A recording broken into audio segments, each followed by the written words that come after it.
Wow, I wow, just wow. Okay, wanted to say, when we talked about Brits, right, not being played, not that you can't play that often, I said, yeah, but Spain is also a civ that we haven't seen too much of in this tournament, I think. And now we've got, a Spain mirror. That is what we see. Yeah, since the last nerf, right? They don't get the shipments as fast as earlier, Mhm. as before. I wanted to say, and so yeah, I mean, you really. I don't play Spain a lot, but you feel the nerf. I think it's much harder to just do the normal build order with 700 coin, 700 wood, and 5 villages. Not so easy anymore, I think. But of course, it's still a very strong Civ. Don't get me wrong. Absolutely. So I would say, shall we get started immediately? Yep. Einigens Vieh, like you say it in Bavarian. And then 3, 2, 1, go. Okay, guys. So this is the last series for this evening, the second qualifier, and we have Oliveza against Mitoe in a Spanish mirror. Yeah. Remember, it is blind pick, so it is no counter pick and no agreement on matchups whatsoever. So it is more or less completely random. You can predict your opponent, of course. As we saw in the last matchup, right, with Lucas and Lucas against Frontline. There we go. Yep, exactly. That happens. If that is the third series we cast today, then of course I'm going to forget some some matchups here. But yeah, I find it interesting. Both players pick Spain. I'm pretty sure that we're going to see at least one guy who goes for advanced TP, in my opinion, at least. Oh, I would love to see it because I'm a big fan of TPs actually, and just think about what happens if both players go for a TP. I don't know if that will happen. Oliveza actually going for a TP really early. Mitoe on his other side. Oh yeah, he's just he's going there too. He's just taken one that's a bit further back. I think he just wanted to be sure that he actually gets that first pass, because on the one that's a bit more to the right, so on the second last one, it's sometimes, for pro probably not, but for me sometimes a bit hard to actually get that first pass perfectly. Yep. Yeah. So it was definitely well thought of Mitoe to pick this trading post here. And let's look at the deck from Mitoe. He has no ATP in the deck, but also no not much H2 cards. So this is most likely a naked FF, as it looks to me. Looks almost a bit weird, but I'm interested in what we're going to see here. On the other side, by the way, Oliveza, because we said one of them is going to do it right. He's opening with a deck that's actually called ATP. So, well, yeah, let's take the hint. And he was raiding us again. I think after he raided us beforehand as well, bringing 23 new people. Thanks, Elimus, and hello, guys, to the third and for today last series of casts. Yep, thanks a lot for the support on Isaac here. And Oliveza, let's see if he goes for the ATP. I mean, he has the deck for it, and the map is perfect for it. Let's be honest. I mean, it is Central Plains, you have 5 TPs, and there it is, ladies and gentlemen. ATP on the way for Oliveza. I love to see it. I'm a bit weirded out because I see 17 villages for Mitoe. Am I just seeing something wrong? 17 villages, you're completely right. Oh, maybe, that's actually quite a late H-up then. But he doesn't have actually the food to H-up really earlier, so I don't know. Feels a bit weird, right? But let's see what we're going to get here. Build treasure, yeah, that's a good thought in the chat. Thank you. Maybe he just rescued. Yeah. Look at the bamboos. The bamboo? Where? At the bamboos in the west of the map there. So this explains the 17 villages. But that's a strong start then. I mean, even though he is still a bit later than Oliveza, but still it puts him quite ahead in my opinion, or quite far. No, not far ahead, but in a good position to start with. I mean, in a mirror, every little thing counts. So this extra villager it is probably not game deciding. I mean, you don't feel it is game deciding, but maybe it is. We will see it. But just a little bit of a bonus, you take it. And Oliveza on the other side, yeah, putting down more and more of this really cool trading post. Even sending a settler forward to build this trading post faster. Every villager on wood, one villager on food to herd probably, yeah. So 4 TPs immediately in H1. What do you say about that? I mean, that's a pretty strong start. The problem is, only time can show if it actually pays off or not. Yeah. Mitoe, smarty boy. Look at that. He see the ATP and immediately decides to go for a TP for himself. Wow, that's so good. I don't know. I think he might actually die before that works because look at his HP, right? Oh god. Oh. I might just be too close, too cheeky here. No. 2 seconds. 2 seconds were left. Wow, and I mean that hurts. That's brutal. But a villager saving the day, coming forward to complete it. Okay. But that's of course fine. A lot of idle time as well. And the outpost going forward for Oliveza, sorry. Immediately. So he is surely going to put a bit of pressure on that. And we see the other outpost coming out as well. So let's see if we're going to have ourselves a neat little outpost war. Oh, outpost! Yeah, let's see where they are going down. Oliveza's outpost directly next to Mitoe's stolen TP, let's call it that way. And Mitoe also seems to go forward with his TP. I smell revenge. 700 wood immediately in queue. And Oliveza on the other side decides to go for 700 wood first. So different build orders here. Love to see it. And 8 pikes behind that, probably to siege the stolen TP. And we have naked FF against the trading line strategy. Yeah. And the good thing is that Mitoe actually, I mean, he just denied those 2 TPs, right? That's just going to take Oliveza some time, and he has to invest in the 8 pikes. There could have been anything else if there were no TPs on the map, or at least just one for Mitoe, right? So I think he probably got what he wanted out of that, I assume. Yep. This was completely worth it, because this 8 pikes could otherwise in this time already siege down the last TP, and now Mitoe will profit from this trading line, which gets researched right now, trade card. Yeah. Super important that he goes for that early, in my opinion, because we saw another game, I think it was Optimus versus Keister, where we had an Ottoman mirror on this map, right? And there Keister was just too late with the upgrade for the trade route, and therefore he just, didn't put out the mass that he needed to contest a player like Optimus. And now look at that, Oliveza sending the 700 coin as his third shipment, and this looks like a really smooth build order to me. He can age up in a decent time and has the complete trading route under his control. Not bad. Definitely not bad. Pick the Spanish on purpose here. Let's look at Mitoe though. I'm interested. What age up are we going to see from him? He's ending with the Sergeant of Arms. 8 pikes, right? Could be.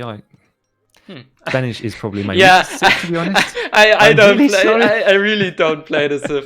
It's not my style. But it could be the 8 crossbows too. We will see it. Mitoe going for 5 settlers to boost his economy even further. And he has of course to do something about the trading line. Then I mean, he has the tempo advantage. He's faster in H3, of course. But the question is, can he use his tempo to get his control over the TP line himself? He needs to make it work, and he needs to make something work in the first few minutes of this play, I think. Otherwise, I think there's no chance that Mitoe can outscale Oliveza here. By the way, in the chat, a lot of stuff going on, especially at the start. So if you're not able to respond to everything, just don't forget this is a high-level gameplay or high-level play here. So we can't just play with one eye on the right side and one eye on the left side. So sorry if you missed some messages there. Yep, but I find it so interesting that Oliveza decides to play H2 now. He has double barracks set up with all this wood from the home city and from the trading line now, and he's spamming double musketeers. So getting a huge army mass out, but I don't know about that, because now he's he's sending now the 600 coin probably. Yeah, all the TPs are now on food. I mean, it is just to age up even faster, and yeah, that's good. I like the build order from Oliveza a lot here. I'm not too sure at this point, because I think, well, I mean, now he has heavy. Oh, Oliveza is actually going for House of Trastamara here. Oh. Let's see if that works. But it should. Yeah, well, that's much cheaper, of course. The e-shipments in a Legacy tournament. You love to see it. Oh yeah, that's how you trick the rules, right? But I mean, there are some forbidden shipments actually, but not in this matchup, thankfully. Yep. So Mitoe now pushing out with 2 Falcons, 10 Skirms, and some Pikes. So I was right with the Surgeon of Arms, the 8 Pikes. Absolutely right. And yeah, this outpost takes place, probably doesn't live too long here. No. But I think. Yeah. I just don't know yet. If Mitoe has enough momentum right now to push through here. I mean, good. His next card is actually Spanish Gold. I like that very much, even though it was nerfed a bit, and then buffed and nerfed.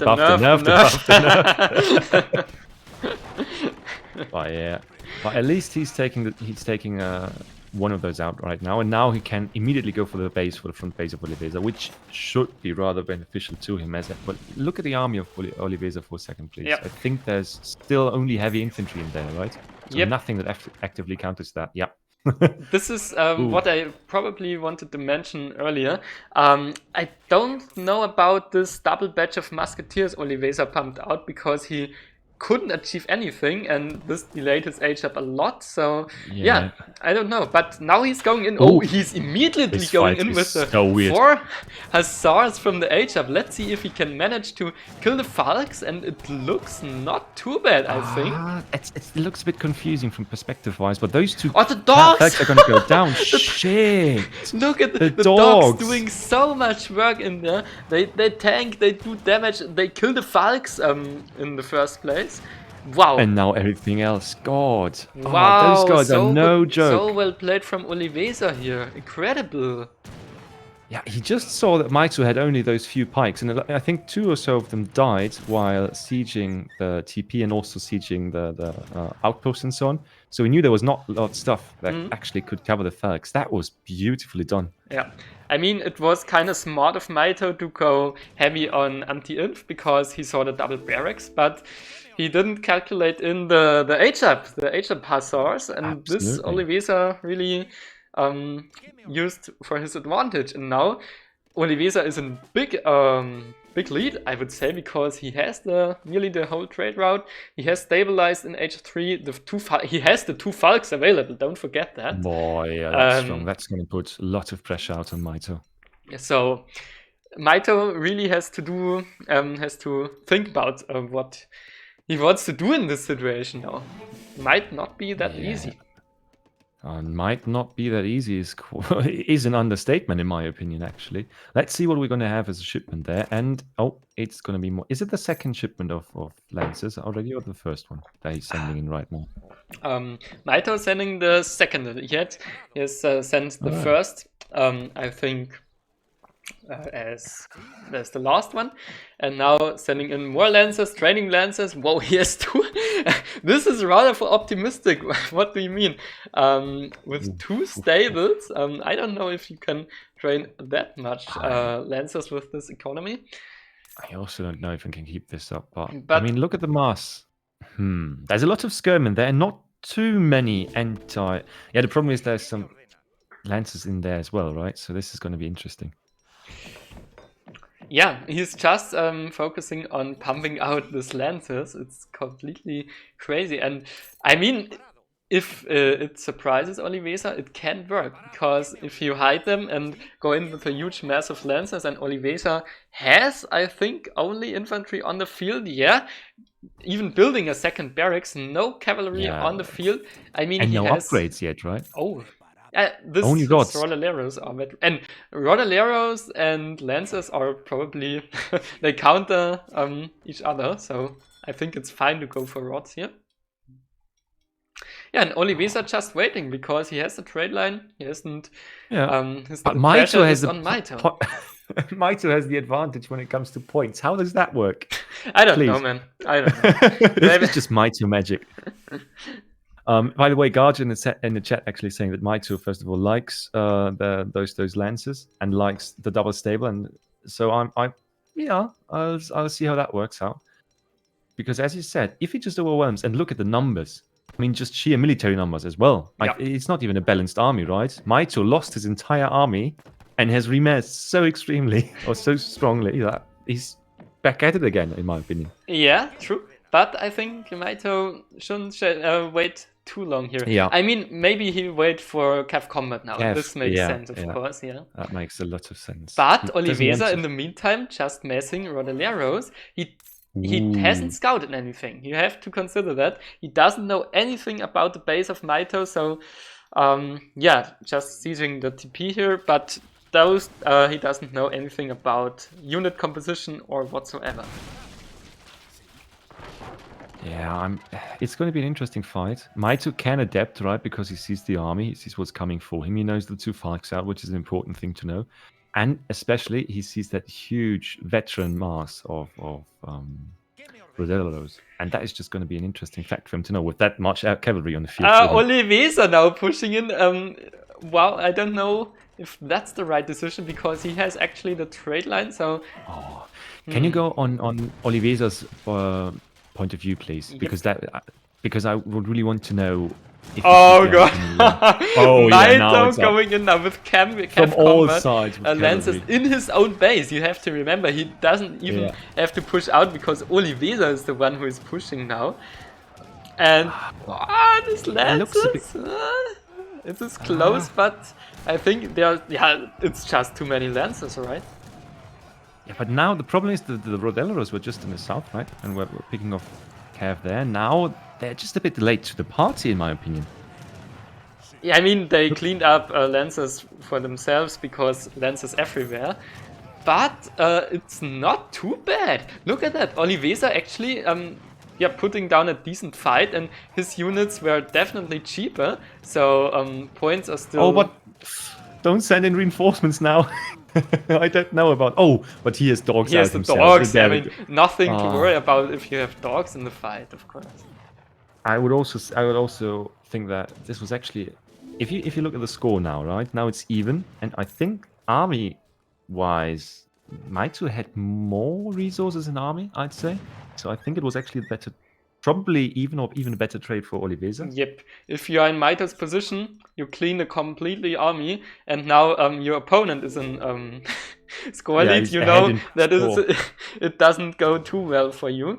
So I mean, now Mitoe is ahead because of the 12 pikes, and it's really close, to be honest. But there are still the 5 TPs, and as I mentioned, the longer the game goes, the better for Oliveza here. True. One thing we should not forget about is the fact that Oliveza does not have Spanish gold, while Mitoe, on the other hand, does always get that 300 Spanish gold as an extra bonus, right? Yep. That's not to underestimate. Yeah, you're right.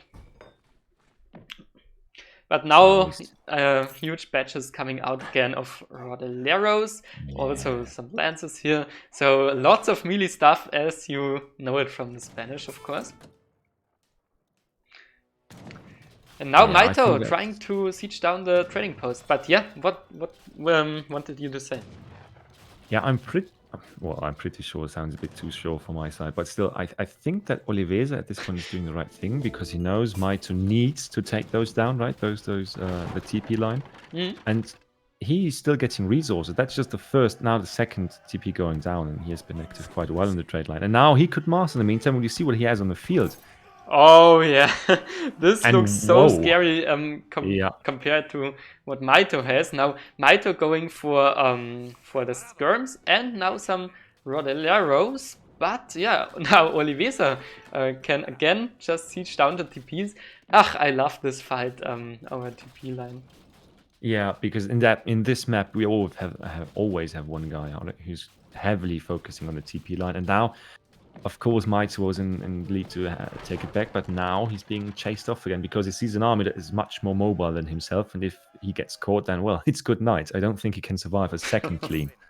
Yep. I mean, Oliveza much more mobile. Yeah, good point. So he can decide whenever he wants to fight or don't want to fight. On the other side, we have 4 speed units for Mitoe in former skirmishes. So he is pushing out now. I hope the Rodelero upgrade is on the way. Yep, of course it is. Oh, thank God. Yeah, I was also a bit worried about that. Yeah, and just trying to do some damage in range, of course. Skirmish has 20 range, pretty cool. But now, now the lances are Mitoe, that's a bit dangerous here. Oh no, he has. And now everything like is guys. This is a classic Spanish battle. Yeah. Everything just in melee here, and let's see how this goes. I love that kite actually, and I think that's actually.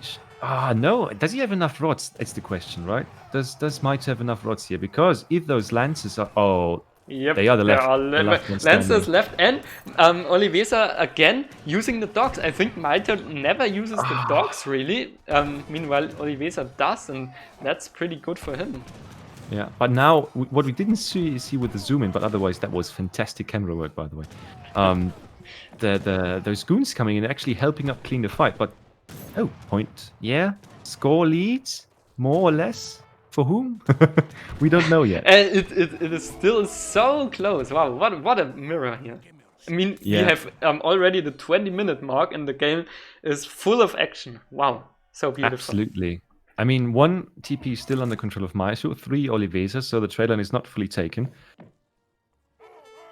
Oh, weird. Weird to see this fight going on like that. But I think that Mitoe is now, or Oliveza at least, is now fixed on the Skirm Lancer composition, and Mitoe now trying something differently. You mean Rod Lancer, right? What did I say? Skirms. Yeah, absolutely. Sorry. Yep, Mitoe actually going now for skirmishes and dragoons. So for the range composition, melee against range. What a battle! But he can clean some villages here in the north. Ooh, that's actually Oliveza has his greatcoat, so that's pretty nice. But he loses some villages nevertheless, and the rods are coming. But yeah, it's idle time or some lost villages, and we have, of course, the Spanish goal. I love how Mitoe is staying on that with the goons because he knows he can run away if he needs to, right? Because there's only melee units defending those villages. And now he gets the dogs too. Nice work here. Yeah. And now we have 2 against 3 trading posts, so pretty even on this side. We have the Spanish gold and the capitalism also, and 50 villages around against, also, so exactly same village number. If you look at the base of Mitoe, there's something red running through, right? That's yeah. But in the middle of it as well. Yeah. Those lancers there. Yeah. I think those were 5 and tried to raid, but actually got picked off a bit. So I think Oliveza are only taking bad trades at the moment, or bad situations at least. The range units from Mitoe really doing a great job here. Yeah. Just if you have the APM for that, which of course both players have, range units can do so much work here. Yeah. Now for Oliveza, I think that's the rod upgrade, right? What is coming in there? Oliveza, yeah. We have the archaic infantry combat, of course, the rod upgrade. And Mitoe on the other side has this already through, also the cavalry combat. So doesn't look too bad for him. And Mitoe is also researching, I think it's the cavalry. Infantry breastplate. Oh, infantry breastplate, even better. And he has actually also the Konterinfanteriebewaffnung. Counter infantry rifling, I think. Yep, exactly. And now we have oh, look at that outpost with 10 villages in it from Mitoe in the south. And Oliveza will kill probably all of that. Even quick walling.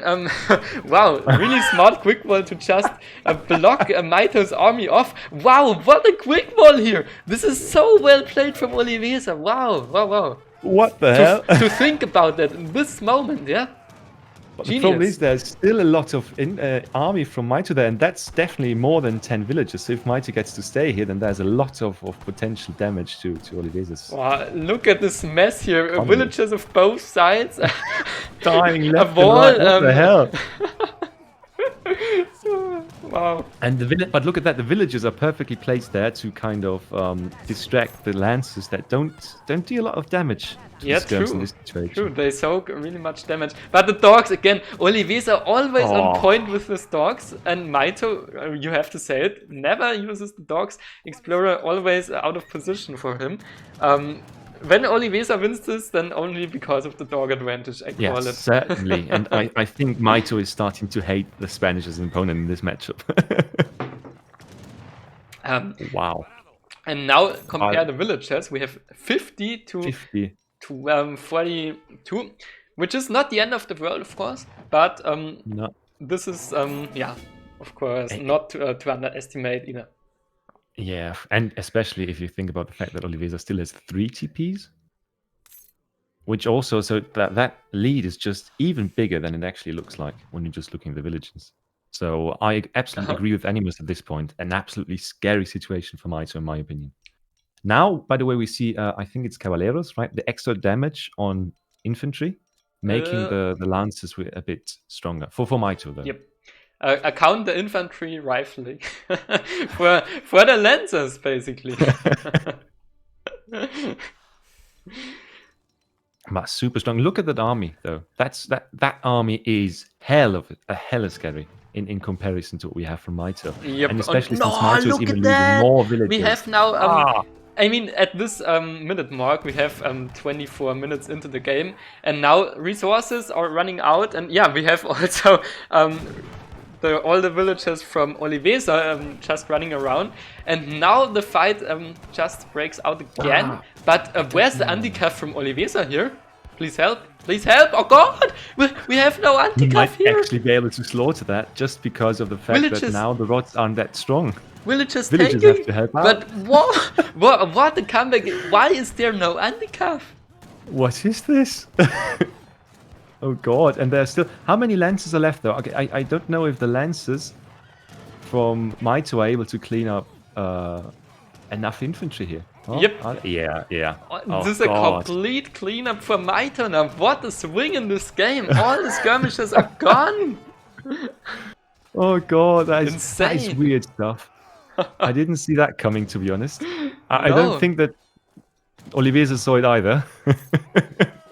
Just a minute ago, it turned in favor for Oliveza, slaughtering wills after wills, and now, of course, he has the will lead, but all the army is down. And now he has to set up some mills, and then is the will lead just then it gets evened out. Yeah, that is fascinating. Has no impact at all. Yeah, let's say it that way.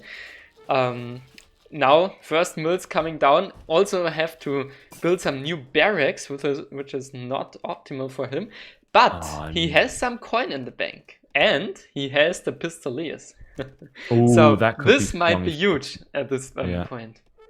Because actually, that unit, it doesn't count as skirm, of course. But the point is you need, I think, 20 skirms or something?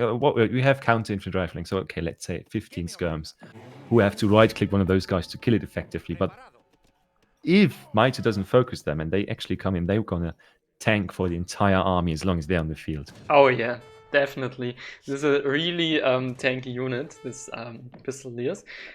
And now Mitoe actually even can't carry hit points at this point because he's probably running out of shipments, yeah. But, I mean, it's not a bad shipment. You can do it. No.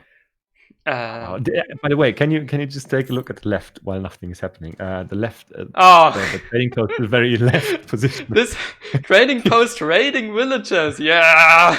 And this has Oh been, no, he gets it. doesn't. He gets it, doesn't he? He doesn't get the kill. Oh, I don't know close, why, because but Mitoe has been there, yeah, because the range is so small. Mitoe has been over there gathering, I think, for the last or gathering or sieging, I'm not too sure, but something has happened all the time over there. I always saw the now ping look there. at that. Villagers are getting run around all the map again. We have so many wills from Oliveza, which gets slaughtered now. I don't. This is too much for me. And now the Pistoliers are coming in. And remember the game between Izet and Tappen. This was also so close, and the Pistoliers decided the game for Izet. Then Yeah. maybe we have that again here. Ooh, and now we actually see. Is that Oliveza? Yeah, Oliveza going for more. Okay, more rods though. So now we have the Minutemen pop, we have some rods to snare the army, and now we have the pop. Yeah, they are here, they are armored Pistoliers, 560 HP. Rods are one-shotting, basically. Is this the turn of the battle? I don't know if it's gonna. Possibly. I think the problem is that Oliveza is not able to do enough damage here, while he himself is not out on the map, right, with his villagers. So that means his economy is going to suffer from the situation that he's in. So I'm not too sure if he can defend, yeah, but he did not clean the army. He did not, gain all the momentum back that he needs to get back into the game. And now, look at that, he's getting pushed around again. Yeah, I mean, the scores are pretty even now. Mill at random places on of the map, but I can feel it. There's such or so much to do there that you just put it down where you are at the moment. That's completely understandable. But yeah, I don't know. The armies are quite even right now, and now Mitoe's wills are again under. In danger. To be honest, but this is a perfect fight or a perfect army composition right now from Oliveza, in my opinion, with those musketeer type units in theory. You mean army composition of Pistoliers and Minutemen, or what? Yeah, it's super weird. No, in the sense of with the rods. Before the skirms came in, that was, for me, I think, not too bad because the damage they got was not too heavy. But now, of course, it's going to be hard. The skirms are exactly what Mitoe needs here to deal with this Pistoliers. And yeah, it looks in favor for Mitoe. Here we have 35 villagers against 39, so pretty even still. I really don't get it.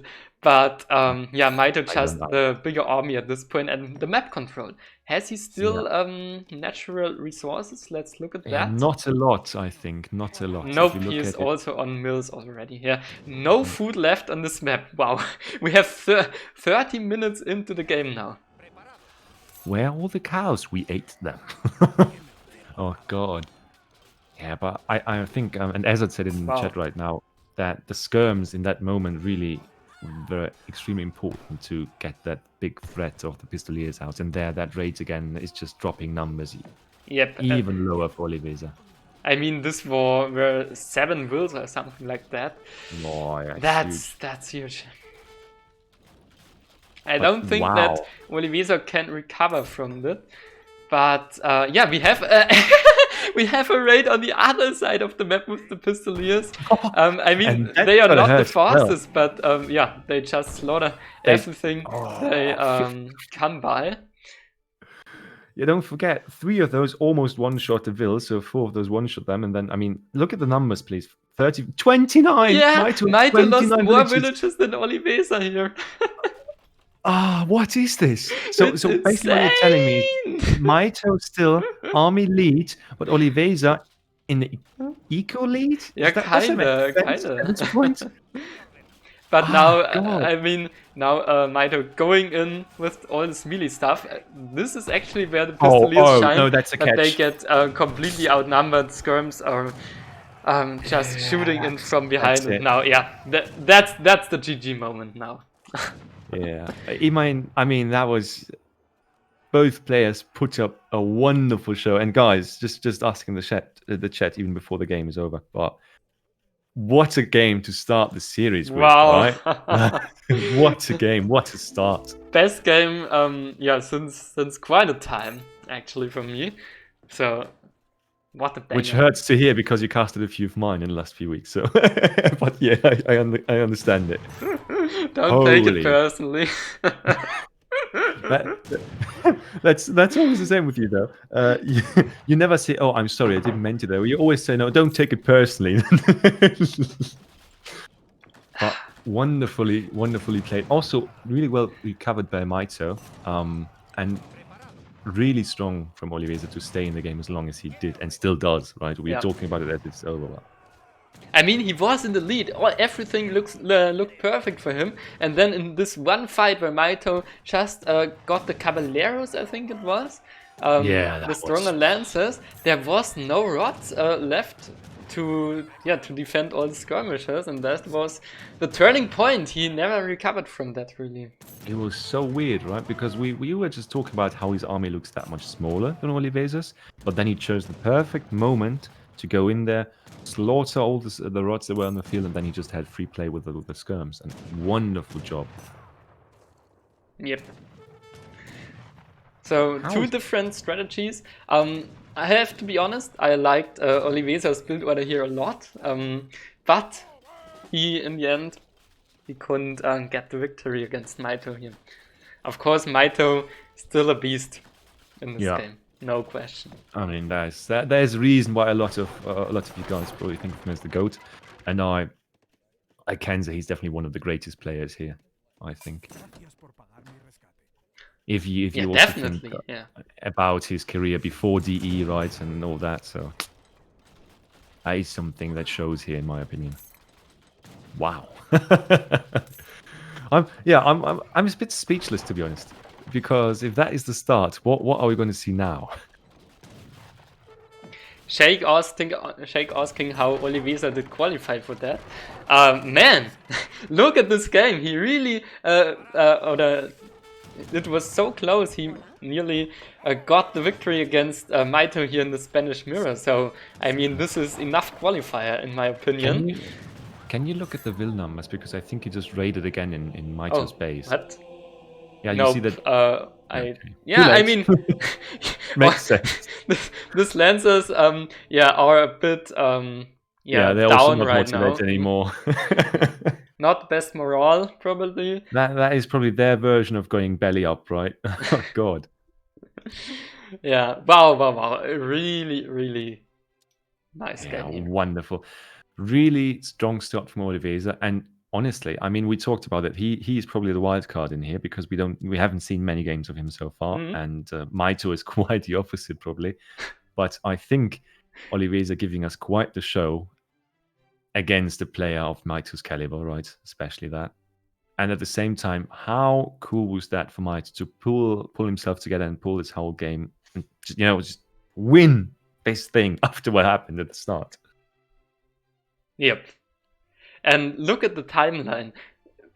This moment, the villager population, minute 25 in the game, we have 20 villager lead.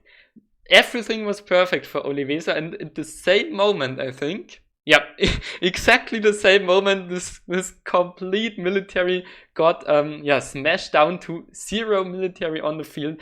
He managed to remass quite good, actually, but it was not enough, man. Yeah. I mean, you have to think about the fact that those armored pistoliers, I think they are, what, 4 pop or something like that? So that makes up most of the numbers. Were that the pistoliers? Yeah, probably. I think, yeah. Yeah. Should be something like 35 population or something. But it doesn't matter. Okay. What a first game to start the series. in chat saying because of a question about the casters. Oh yeah, no, it's Animas and Widgie who are casting that. Yeah, of course it is. Yep, I'm Widgie. So, guys, I'd say after that start, hopefully the next game is already up because we are so happy for that one. Yeah, let's see. And yeah, guys, it is a match on Indonesia, the first time at this Yeah, day. Toby, of course, being happy about that because when we casted, Indonesia was mostly banned, I think. Yeah, for both games actually. So we are happy to cast on this one. The last time that I casted, I actually casted the series of Yuki versus I'm Turk, which was part of the first qualifiers, and there we had an absolute crazy game on that map. So let's see what we're going to have here. Oh yeah. Oh yeah. And the matchup is also promising, right? I didn't see the matchup be quite yet, but I'm let's not going jump to into spoil it. I'm just saying that it's not going to be a 5-minute game, I assume. Probably not. But to be honest, the last time I played with ports against Japanese, it's a while ago, where ports weren't buffed already. This was before. But this was actually a 5-minute game in this matchup. Just a side note. But we have really this, tavern here. Or saloon. Oh, rather. yeah, the saloon, yeah. Okay, so are you ready? I am ready and hyped, and yeah, just start with it. Let's get going. Let's get prepared for good water action. 3, 2, 1, go! Alright. Yo fellas, we are on Indonesia here. This is a map which is of course not in the ranked pool. You For start good reason. with a saloon, I think Aztecs with a community plaza or something like that, and the Africans with a watchtower actually. But we have also this Maratan, Catamaran in Klammern, in column Maratan, Catamaran. And he can fish, we see it, 0.22 food per second. Not the best fisher, but I mean, it's something. Can I just ask something? I'm seeing Mitoe with his catamaran, and he's taking his he's taking his rickshaw for a ride. Actually, can you explain that? And please. I mean, we have some livestock here on this island. Oh no, he's not actually. Oh god. Yeah. Well, what is this? What the hell? He's actually gonna scout. It makes sense. It makes perfectly sense to just gather this livestock at this point. And also look at the treasure. He is taking goddamn treasure with a boat. Oh my god! Yeah, I mean he can't take the treasure. But well, he's just going to get one of his explorers over there, right? That's just going to take him a minute or so, and he gets an extra shrine for that. Yeah. I mean, honestly, Mitoe is already starting with more brain than I have had in my entire Age of Empires career, I think. This is incredible here. Actually, yeah. Mitoe as the Japanese starting with a monastery, so nice XP trickle here. Ooh, I mean, this map is so unbalanced, but in tourneys it's all right, of course, because you can choose your civ freely. So look at the deck. 1v1 water, but actually going for the Heavenly Kami, not only fishing boats or something like that. We have improved warships. It looks for me to an anti-water deck, but he has not really any upgrades for his own fishing boats or fishing boats at all in his deck. He probably doesn't want to go on water himself, but he probably wants to play this as anti-water, which makes sense, I presume. Yeah, especially against ports, because remember, ports have the Victoria's banned in this tournament. So the only really thing ports can do here is a water boom, because without Victoria's, all the other options are not really the yellow from the egg. Oh, that's beautifully said. But just one thing to say here. It's a bit weird that Portugal hasn't picked the deck yet, isn't it? Yeah, true. Maybe going for Schooners late to maybe, trick Mitoe here. Or it is FF, we will see. By the way, he actually did what I said. He put those buffaloes right back in his base. I just can't even. I know it's not. I'm pretty sure it's not the first time somebody's done it like this, because people used to play it like that earlier, right? But in the end, it's just I love to see this. That is why I'm watching this tourney. I'm watching casting. Because we see plays like this. And that is why I love this map too. Because you can do things like this. Oh! Oliveza on the other side also going for his side of the cheese wheel here. If you look at that. Oh, yeah, that's amazing. A dog on the other side, yeah, of the water, and he is sending in the schooners now. So his intention was really to trick Mitoe to not show his strategy right now, but he's discovered anyways because he wanted to get. That's awesome. Huh? He just want Mitoe is I think just passing by the island of Oliveza, right? Or in a second he will be. Because there's still his explorer, probably going to the other island. Yep, of course. And now he randomly found this 2 docks here, which is huge, which is really, really huge. And the explorer going down from the catamaran here. Are you kidding? What is this game here? Mitoe, 2 shipments available because of this fucking monastery in this space. Oh man. I thought that what Yuki did on this map was a bit broken, where he played dodge and just had such a good age up and so on. But now that looks even more hilarious in my opinion. We have the schooners from Oliveza. Second shipment is the 700 wood, and he's transporting the town center in his catamaran again. Where is he going? Probably to the island in the south, or maybe to this rocky island with three berry bushes on it. It must be the one in the south, right? Just even to just defend his 2 docks. True. Oh, come on. He knew he wasn't going to get off that rock because I think that Mitoe had to evacuate his catamaran, right? But he just built a goddamn shrine down there. What the hell is that? The second shrine is going up. He's shrining on the southern island. Oh, God. Oh. Yeah, a town center actually going down on this island. But I love Mitoe so much for this now. What is this guy doing here? It's insane. So many things here. So many small things just playing together. It's wonderful. You think, what are we seeing here? 600 coin as the first shipment in H2. As the second, to be fair. Second? 600 wood was the first one. Yeah. Yeah. So you think he's going to go... What do you go for with 600 coin here as Japanese? You think he's going to go for an age up or... That's a good question, actually, because he hasn't the food yet for an age up. So let's see. I really don't know what he tries to do with the coin right now. Actually sending in the 7 lucky cords also, that the shrines give XP. Probably trying something like a water contestation with the coin, I imagine. Yeah, let's see. It doesn't have anything on water yet, right? There's no dock, no nothing like that. Yep, exactly. Oh. Oliveza putting some walls down. Yeah, definitely a wise choice as the Portuguese water booming. Absolutely.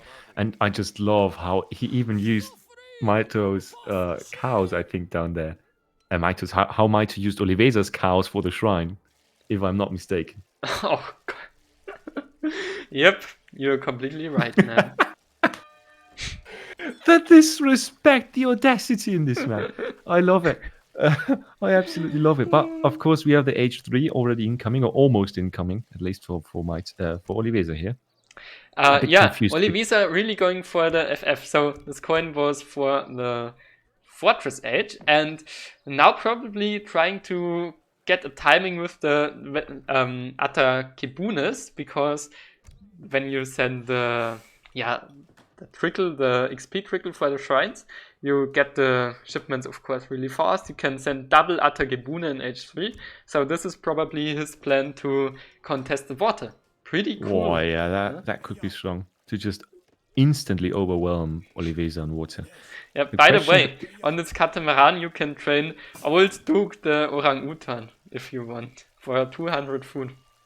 Why would I want that?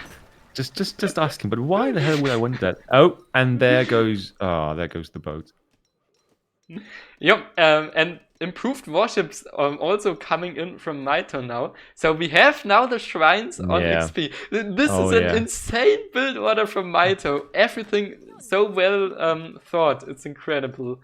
Yeah. Wait. What does you only get you only get the daimyo with that building, right? There's no XP or something that you get along with that H up. No. I meant the H up, the shogunate. Probably the daimyo. I don't play the Civ. Let's look at it. Yeah, but just look at the picture. If you put your 300 XP actually. Yeah, this makes so much sense.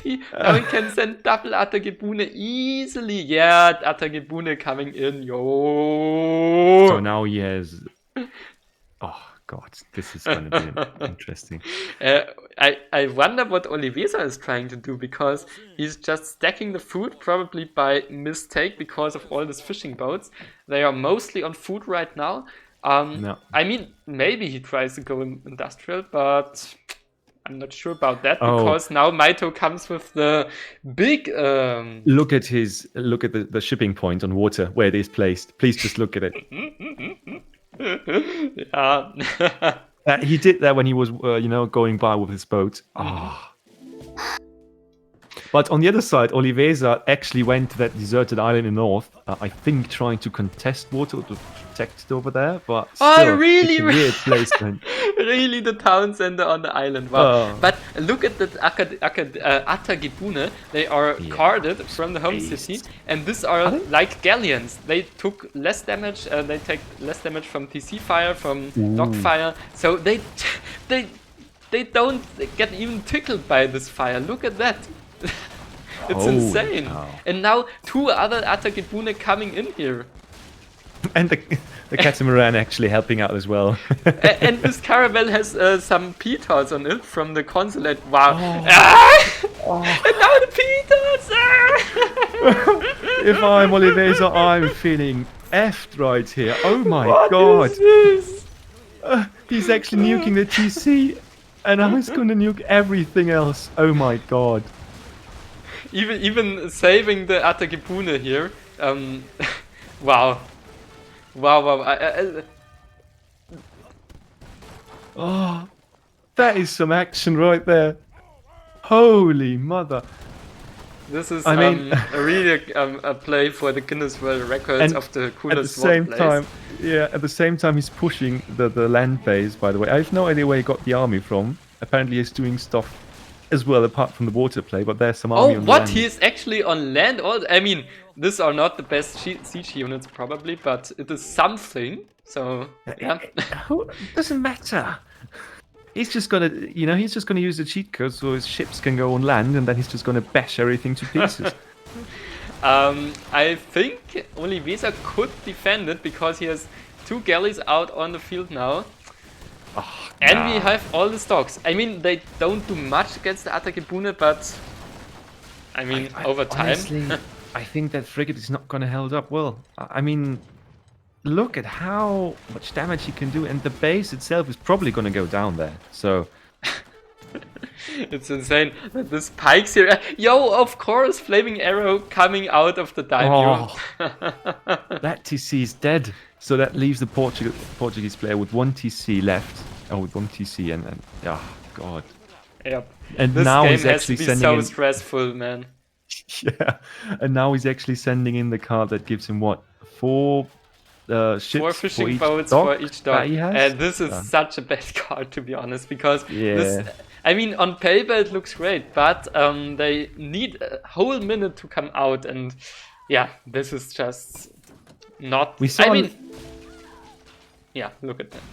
We saw Lion going for it once, right? But it wasn't good then, and it isn't good now. And please look at that frigate. If it goes down, and there's there are 10 villagers in it. Oh God! And the flaming arrows getting shots off as well. Oh, that's going to be. Atagebune getting a shot off, but the frigate getting away here. Oh, that's close. But man, I mean, still 53 villagers in theory. But actually, there's not a lot of stuff there left. Yep. I mean, you're completely right. In theory, Oliveza is still in this game, but in praxis, I don't know. Mitoe 4,000 points ahead and just dominating in every single dimension of this game. Absolutely, but now, especially in the meme dimension, I'd say. Sorry. Yeah, well said here. And now he has the land army on the other island, so there are 15 villagers or something like that, and 3 docks. Oliveza can't do anything because he has nothing on land. He's only played a water game, nothing on land at all. So I don't know how he wants to defend that. Can you show Oliveza's point of view, please? Yeah, just for a second, because it's being asked for in the chat, and just with you know, what's it called? With the fog of war as well. So we just see, because he's basically off the map. He's a nomad right now. He's a pirate, yeah, you could say a pirate, because he has, of course, no land units. He's just on water, just sailing around, raiding, and of course going into the industrial age, because why not? Yeah. Now I'm interested to see how what is he doing in the industrial age. He needs some pressure on land, or he needs some pressure somewhere, right? Because otherwise he's just gonna slowly get clean off. He doesn't even have the shipments he needs actually in the industrial age to come back in this game. Because a factory won't do much. 2 heavy cannons, yeah, not really what he needs right now. Fishing boats going down. Oh my god. You know what I'm thinking of? Yeah, exactly. But more of the one meme actually, where he goes like, "You must be the worst pirate I've ever seen," and Oliveza going all around the map. But I've ever heard about, but you have heard of me. And it's just insane to see this, because Mitoe is all over the map, all at the same time, while Oliveza is also all over the map, running all over the place at the same time. It's wow. Yeah, and Bramhack writing in the chat, and this is completely right. Imagine the APM you need for this, and both players showing incredible APM here, especially Mitoe, to manage all these things at the same time, this all non-standard stuff. It's really just fascinating for me. Yeah. But the funny thing is, he's on what, 2 TCs now, and he's still not ahead in villager numbers, I think. So Mitoe is on 2 TCs and still in 44 villages. Oh, and if you look at Oliveza, I think is he still at 50 or what? Yep. He is really gathering on all these whales around the map. And Ezard is calling it. I actually agree with that. Yeah, look at that. The revolution is coming in. Grand Colombia. Oh. What is going is that the one with the... Yeah, ironclad. Exactly. So this just changes everything now. Because now, of course, we have the entire army of Mitoe basically stranded on the southern island. Oh, that's nice. True. And the Atakibune going down, and now we have 2. What? With this revolt, he can send 2 ironclads. That's strong enough. Infinite times. That is insanely strong as well. Ironclads after ironclads. I mean, we have a Tekozen now from Mitoe, but I don't know if that will be enough. Oh my god. Where are musketeers coming out? Oh, from the town center. Okay. Oh, that is so fun. And now Independence another Guard, 2 and there are 2 more. Actually, Oliveza taking back the entire damn ocean. I'm going to take that shit with a bad pirate back. So I actually think Oliveza might be the best damn pirate I've ever seen in my life. Looks quite that. And now the Tekozen, just stands no chance. It can't even come by this ironclad. And Yumis are still stranded on the southern island, but get picked off by the ironclad. Oh man. And now he's taking the card in where he gets a TC, I think. And can he just build villages again? I don't know, but yep. It doesn't matter. He has a TC at 2 TCs again, which is good for him. He has a TC on the other island also. So yeah, Oliveza not out. This changes everything, guys. I don't know what to think of this, because Oliveza should be dead by now, more than dead. But let's see if we can actually get back into it. I mean, Mitoe trying to age up to the 4th age by himself. So this That will makes help a sense. He lot needs because that. he has the Yeah. 4 flaming arrows in his deck. So Yeah. he can send twice, and this might be huge against all his ironclads.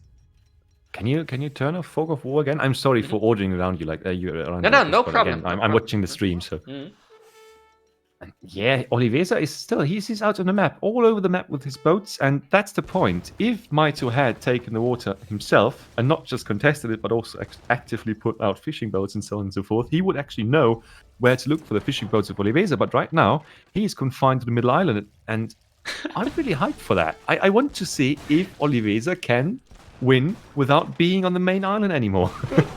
Yep. I mean, Oliveza pumping out wills again. He has all the fishing boats with it, which is great eco, and he can train all this independence guard. I mean, probably And guard musketeers, right? yeah, not a bit worse, but still. I mean, I think Yep. they're pretty cheap if you look at them in They the are TC. a bit slow, if you ask me. Oh no, now it's back again. He was sieging. I think that's changing it, right? Is that the normal speed? Oh god, no. Then they are stronger musketeers, but they are slower. I think that's what they are. And he's sending Bolivar. Is that Bolivar? Yeah, Bolivar coming in. I actually don't know what this guy's doing, but we will see. Or do you know it? I think it's boosting HP or something, or he has some boost or whatever.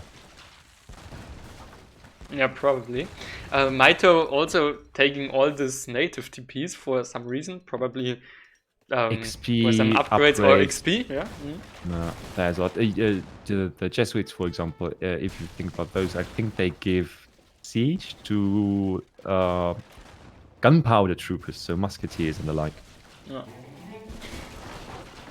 All this stocks going down from Mitoe, but Mitoe managed to get ahead in score again, and I believe revolutions are always a bit score inflated, so this army of independence guards get completely smashed down now on the mainland because no sea support from the ironclads. Ironclads just taking down DCs, shrines, and so on. Ooh, that could be strong though. The Tsushogu shrine going down, that's something that hurts in the long run. It hurts, but I mean it's not the end of the world with 1.2. What, trade monopoly?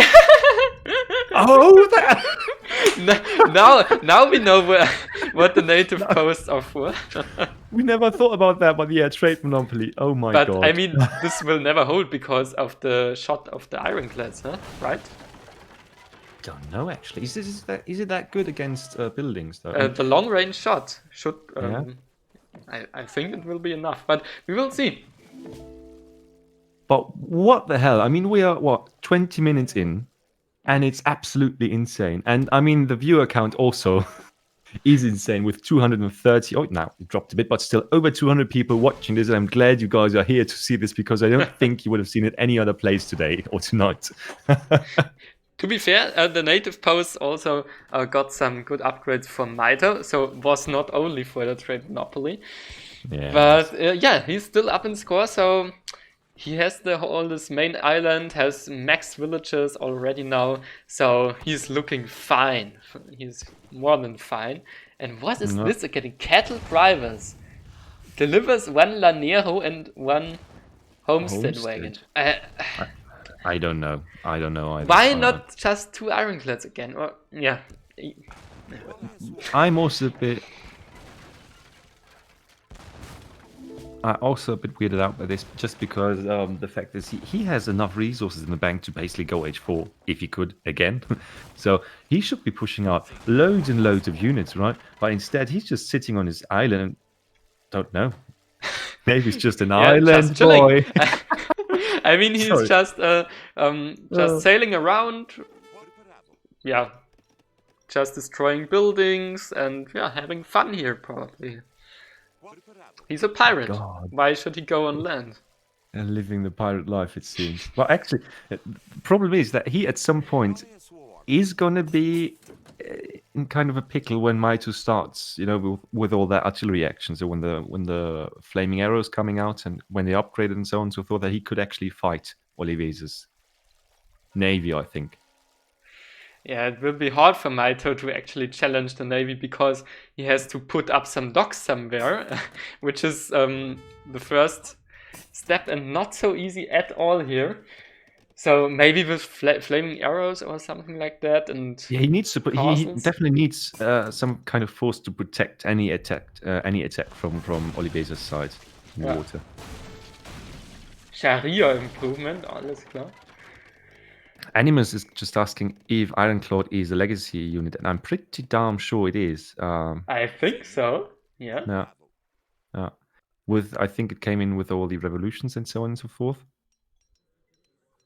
Oh, yeah, can you just take a look at the just put your, I just wanted to say finger, but of course I mean your cursor on the picture of the Ironclad. I just want to know if they have a build limit, or if Oliveza can just spam those guys until the sea is full of them. 4 out of 4. Okay, now this explains why he doesn't spam Yeah. infinite 2 ironclads. Of course, yeah. 81 villages, by the way. So Olivier is also not joking around, and he is slowly pushing down on Mitoe, and Mitoe is maybe a bit unsure on how to react to this. Yet now he has Yamusame out. Don't know what these guys should do against Oliveza here, but yeah. And Why Yuki, not? he can train more than the muskets, but I don't think he has military presence on the mainland as of now, and I don't think he has any barracks so far. Yep. If I'm not mistaken. He's a pirate. He has, of course, no barracks and can only train his musketeers from the town center. Yeah, I want to see a galleon or something, you know? True. Yeah, he could train some galleons and train normal units out of that. Completely right. Or you send Lilaneros again. No, isn't that the other card, or is it the same? Oh, damn it. Yeah, probably another card. I don't know about this stuff. I don't know what a Lanero should be. It enables them to build something. Allows recruitment of Laneros. Okay, so those are, now he can build those guys, and I think, aren't those grenadier units or those extra damage against infantry units? This could be interesting because look at that. Be something like a Mexican Chinaco, something like that. Yeah, they can build, of course, a livestock pen and train cows, but why not? And now we have the flaming arrows out, so let's see if Oliveza managed to kill them with a boat, or if the flaming arrows. I mean, flaming arrows, not the strongest anti-ship unit of all, but the best the Japanese can bring out, probably. Look at the economy, though, for Oliveza here. He has caught up in score with Mitoe, because he was behind much farther. And that is just insane. Now he's just going to get all the water, and then at some point, he just needs to get an army ready to invade the island of Mitoe, and then we'll see how that fight goes, right? Now, just raiding with Laneros here. Oh, and those are going to trash infantry. Oh, and look at the micro from Oliveza just taking out the flaming arrows with the ironclad. Huge stuff. Whoa. You know what? And another shot. All this flaming arrows going down, and now the village is going down from the Lanero. Oliveza, Mitoe might just lose this. Is Mitoe actually building up to the 4th age, by the way? Because he just lost to a the huge 5th, point. you mean? No, he's just training big batches of disciplined Kützil Barsch of the native post. Super amazing unit, not gonna lie, but still, it's not gonna get him out of the pickle that he is in right now. Not the best anti-ship unit, let's be honest. No. Yeah, Mitoe actually in the big Predulia here. Wow. And by the way, Nocta Clubwoman is actually pointing something out. I also think that happened. Oh, he built monitors, but you remember that monitors were able to one-shot most of the artillery with their special attack as well? Yep, but now the flaming arrows taking their revenge, probably. Nope, yeah. Ironclad just dancing on the shoreline and... Yeah. Remember when some of the ships had a harder lock-on? Whoa! Oh god, it's shaking. It's doing the shake. Oh god. That was probably the weirdest thing I ever saw. If I was on that boat, I would be throwing up in streams right now. Oh, Ungo is also pointing something interesting out, the Morotarus, right? So the actual Mörser, God, my Mortar? words. Yeah. Mortar, thank you. Thank you for reminding me. That happens to you if you start casting for 3 hours in language you don't. Yeah, well. And what is this even? I mean, honestly, now I love that Mitoe is actually going for those non-population costing units.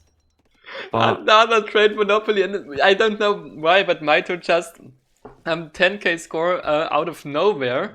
at the right side, there's also something happening. I think finally the land invasion started. By the way. Whoa! Okay, now Oh yeah, pirates now shit's gonna get serious. just taking land vacation by the looks of it. Oh, you can tag this independence god to. Ooh, Legionados! That's great because those guys are gonna be strong in a second. Yeah, let's look at it. Right. Oh yeah, these are strong musketeers now. Wow, now that's juicy. And Momo saying D-Day. Well, I'm not gonna comment on that, but damn, what a scenario right there. Absolute water superiority by the pirates, by Oliveza, the pirate of the Seven Seas, and at the same time, let's look at from the fog of war of Oliveza here. Yeah, I didn't want to interrupt you. Please. No, it's fine. He sees everything except the land that he was supposed to, well, colonize, right? It's a bit weird.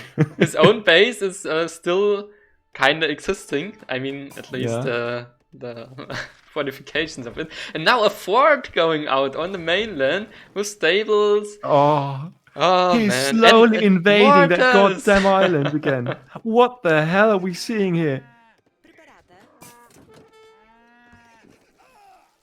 I mean, holy shit, these guys are going all out. I mean, you got just asking the chat right now because I heard a few mean comments about Oliveza so far, and I'm not going to comment on those. We know everybody has their own opinion on people, but mean comments. Yeah. How would you take a mean comment about Oliveza here? Okay, yeah, but please. No, beforehand. But the point is that what we are seeing right here.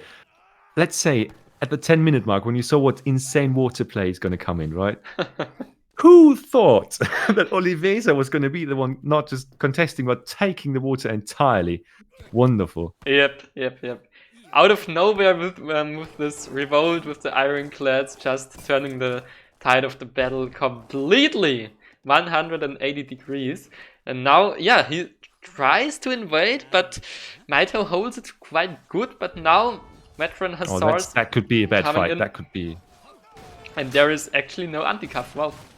Oh, that's a bit sad for Mitoe right there, and he is in trouble. That's definitely a bit sad, I would say. But now coming out Yabusame riders, but this will take some time. Yeah. Just like before, where he got shredded by those special units that rode through and just took out a few infantry units and a few villages, right? Mm. Oh no! Wow. God Conquistador, of course, from the native post. Ooh, that's actually not too bad. Yeah, this is exactly what he needs. Pack quite the punch, yeah. And they're probably more reliable in this situation than your normal Yabusame as well. By the way, we are already 30 minutes into the game again. Second game. It's the second game. And all this wonders going down, yeah, just from all these mortar shots coming in again and again, the ironclads just completely destroying the base. So, yeah, slowly but surely. I just hate the fact that Oliveza is not able to get on any military production going here. I just hate that. You know why? I can't. Yeah. Yeah. Sorry. No, because he has so many resources in bank. He will be able to, you know, outproduce the fuck out of Mitoe probably at this point. Yeah. That's just not getting it going. I don't understand it either. But now he's taking at least 3 bullets. The trade monopoly is already screwed, right? I didn't get that part. Yeah. I mean, yeah, for sure. Yeah. That trade monopoly is just no option here for Mitoe because of the long range shot of the ironclads and the mortar ships. This is so insane. Oh my god. We will see. We will sit probably another half an hour He'll here. be here forever. But I think no. I think once Mitoe, and he's pretty close to getting close to an economic point where he can go H4, H5. I think then it should be much closer to his position. Much closer. H5 could No, I mean. turn a lot here probably. Because he needs some artillery again. Why is there no artillery? Artillery is the most important thing here in this situation, in my opinion. But now all these buildings getting shredded. It's insane. Mitoe can't do anything against it without artillery. I mean, he could maybe produce some Murutaru. This would be That's an also option. being suggested in chat a lot. Oh. And I do agree with that, because I think then he can really contest the water. He can at least fire back. But at the start he was so genius with all this Atagebune and all these build orders, but now falling kind of apart here. Yeah, well, it looks weird to see this, to see Mitoe in that kind of situation, because I have been in that kind of situation as well, where you are just in the middle of the map and being attacked from all sides. It disturbs your entire plan. What I do love, though, is that Mitoe is taking all the advantages that he can get, because that extra native pops, they are really helping him here, I think. Yep. Just by the fact that he has a lot more units than he usually have. In my opinion, he could just spam artillery and protect it with native units. I think that would be the play here. No. By the way, somebody in the chat saying 8 whales. No, you got that wrong. There's much more whales on the map, actually. That's what, 11 in the entire thing? Yeah, let's count. 1, 2, 3, 4, 5, 6, 7, 8, 9. 9 wells? Something 10? around that. Yeah. Oh, God. So it's even funnier than you'd think. Oh, that's strong. That's strong. Because that is how he can... I see. What's strong? He aged up to the 5th one with a wonder where you can actually see his enemy's point of view. Yo! The great feels Buddha. A bit weird. Nice. Yeah. It feels a bit weird, I think. But the point is that might just be what he needs here. He can now more or less counter-scout any pushes coming in. And also maybe look at where he can pressure the water the easiest. He is set up 2 castles here in the south, but I believe they won't hold too long. He is now walling in everything. But still no artillery from Mitoe. Without artillery, no victory. Oh, what the hell.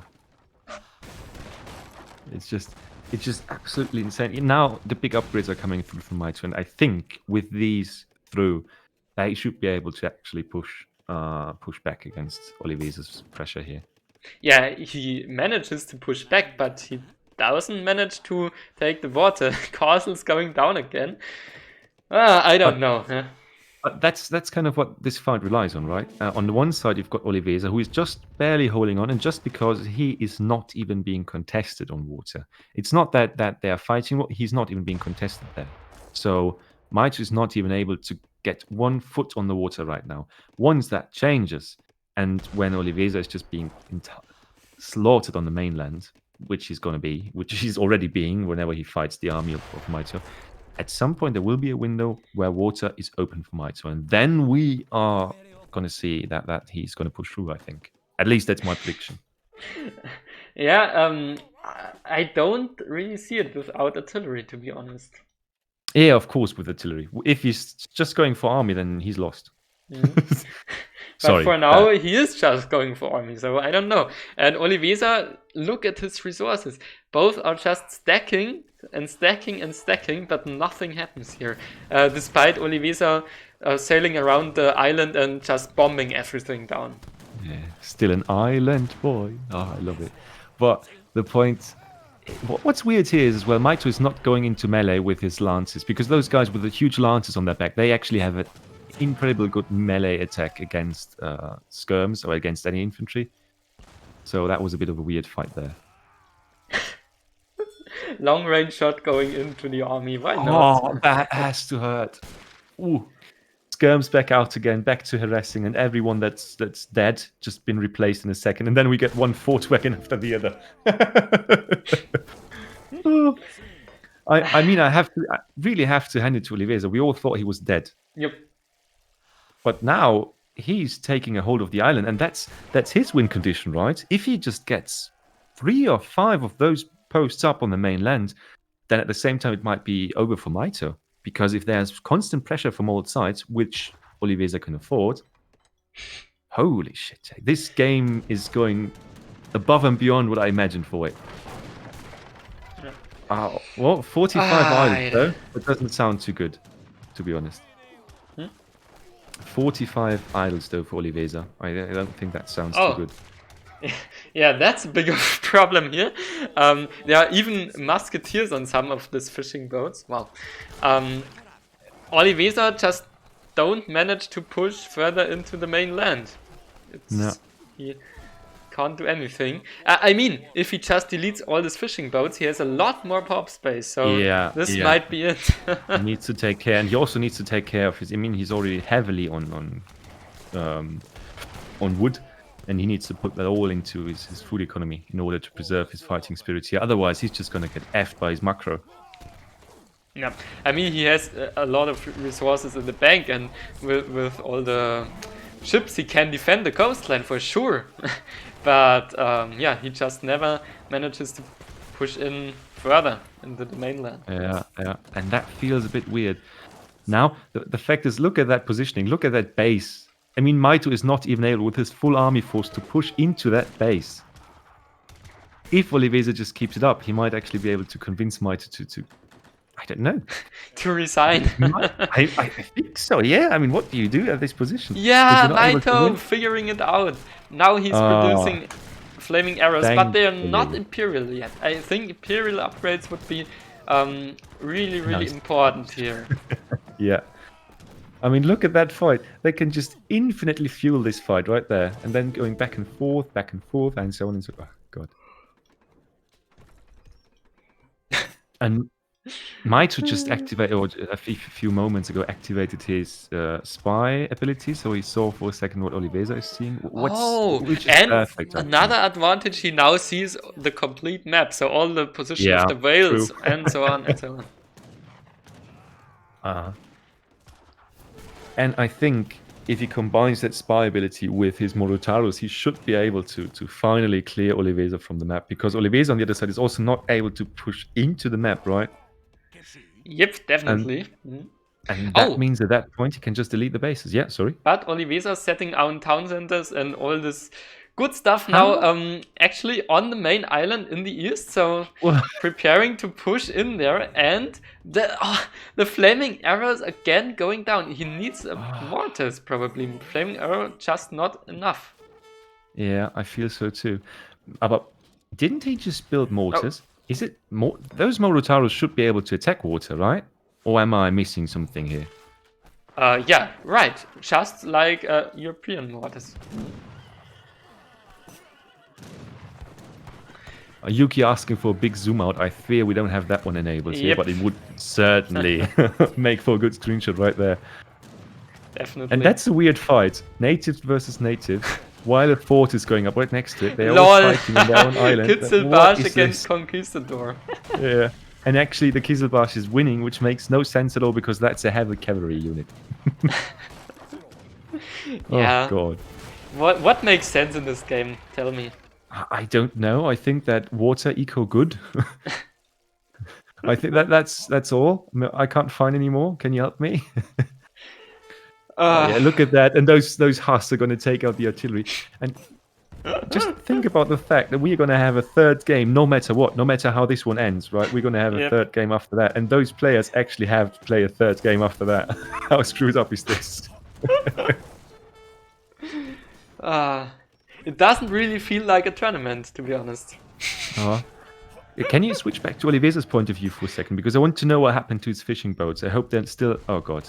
I think they're still all idle to the south, aren't they? Oh, God, yeah. no. How can you play with 47 idols right there? Yeah, when I have idle, this just annoys me so much. I rather look away from the fight and fix my idols than have all these idols all this time. Wow, this has been He's so doing the complete opposite. annoying. Is that did he just build 2 TCs on the mainland? So Oliveza is officially not a pirate anymore. Yep. Sad. Sad. I mean, Animus, I don't want you to fix it. Oh, he deleted them, didn't he? Yo. It just happened. Oh. And now look at all this pop space. God. This meme is gonna go. This meme, I'm already saying meme. This game is gonna go down probably as one of the weirdest games we've seen so far in the tournament. By the way, I also agree with the chat. Rip those 9 masks that were, victims of the bad macro of Oliveza. F for still them. 12 idols somewhere, but 12 is much better than 48, right? Finally! Mohutaru! But H3 Mohutaru without any upgrades. Don't know if they are doing so well here. But take a look at them. They do less damage. They do only 200 damage against ships. What is this? What? They have even a high bombard attack. Wow, that's insane. Yeah, but only against buildings, right? Yep. I mean, 200 against ships with 40 range is not bad either, but yeah, but there's no army. He has no resources. Look at that. Mitoe going out of resources. Mitoe losing it now. He has no resources. I am absolutely, I don't know, excited and appalled by what I'm seeing. What the hell is this?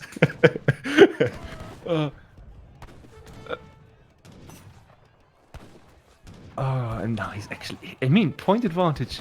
That's over 10,000 score ahead, even though Mitoe is age 5, with all the upgrades that he needs. And now the fight is just going on and going on, and it's a slaughter. Toby, you still with me? Yeah. You just okay. I was scared for a second because you were so quiet, but God. Yeah, I can't take it anymore. And honestly, a huge GG well played to Oliveza at this point, because I think nobody saw him coming back from that. No, never. After this great push from Mitoe in H3 with the 4 Atakebunes was so well thought, and now Oliveza coming back with the revolution, insane. Animus being a bit unsatisfied with the map choices with this game in total. I have to say, I agree with the chat, with the comments that were posted earlier where they said, this is just a map that you have to prepare for, right? This is just a map that is fun, that you can't usually play in normal 1v1. But in this setting, I think it's a perfect fit. And we have only seen awesome games here. So that is why I absolutely agree. Wonderful game. Yeah. So, we thought, after doing the first 2 series, which were quite, well, fast, quickly over, right? We thought, oh yeah, nice. We are not too tired for the last cast, and it's going to be fun, and it's going to be easy, and everything is good. And now I'm completely exhausted and covered in my own sweat, basically. Yep. Same for me. I feel so a bit tired right now, to be honest. But this match again, 45 minutes. The game before, 30 minutes. Both games incredible. Really, really a joy to watch. But it is just too much. Absolutely too much. My God. Oh, man. And now 1-1, so we have at least 2 games. That means we're going to sit here till midnight, apparently. I think I have to eat something now. Some Lebkuchen auf Englisch. Dude, you asking things that I can't. I didn't prepare for that with my English exam. Lebkuchen, Alter, weiß ich doch nicht. Yeah, I take some Lebkuchen and I'll be right back for the third game. Just 2 minutes or something like that. Yeah, gingerbread. I think that's it. Yeah. Ginger? Actually, true. Yeah. Studying English, but I have no idea what the hell. That's just not the vocabulary that I'm working with. That's my excuse. But you God. are an English teacher. What's going on here? True. That's actually quite sad. I should have done that with my pupils last session. Something about baking and stuff. Yeah. Oh. So let's come Yeah. back in around 2 minutes. Yeah. Good.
Okay.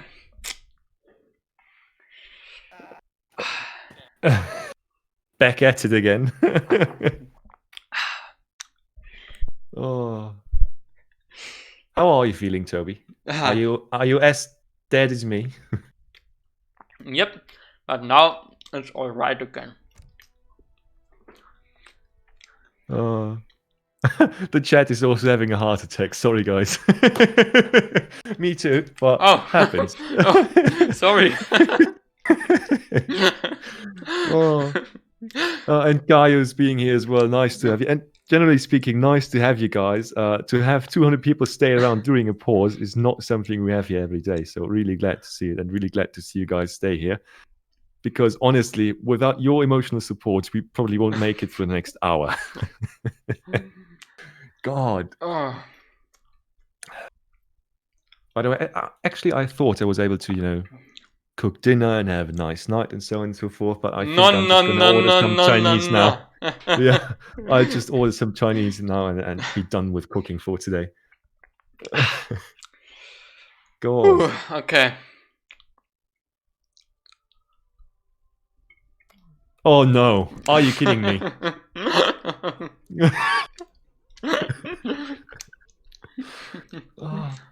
Are you serious? My Dutch mirror on that map.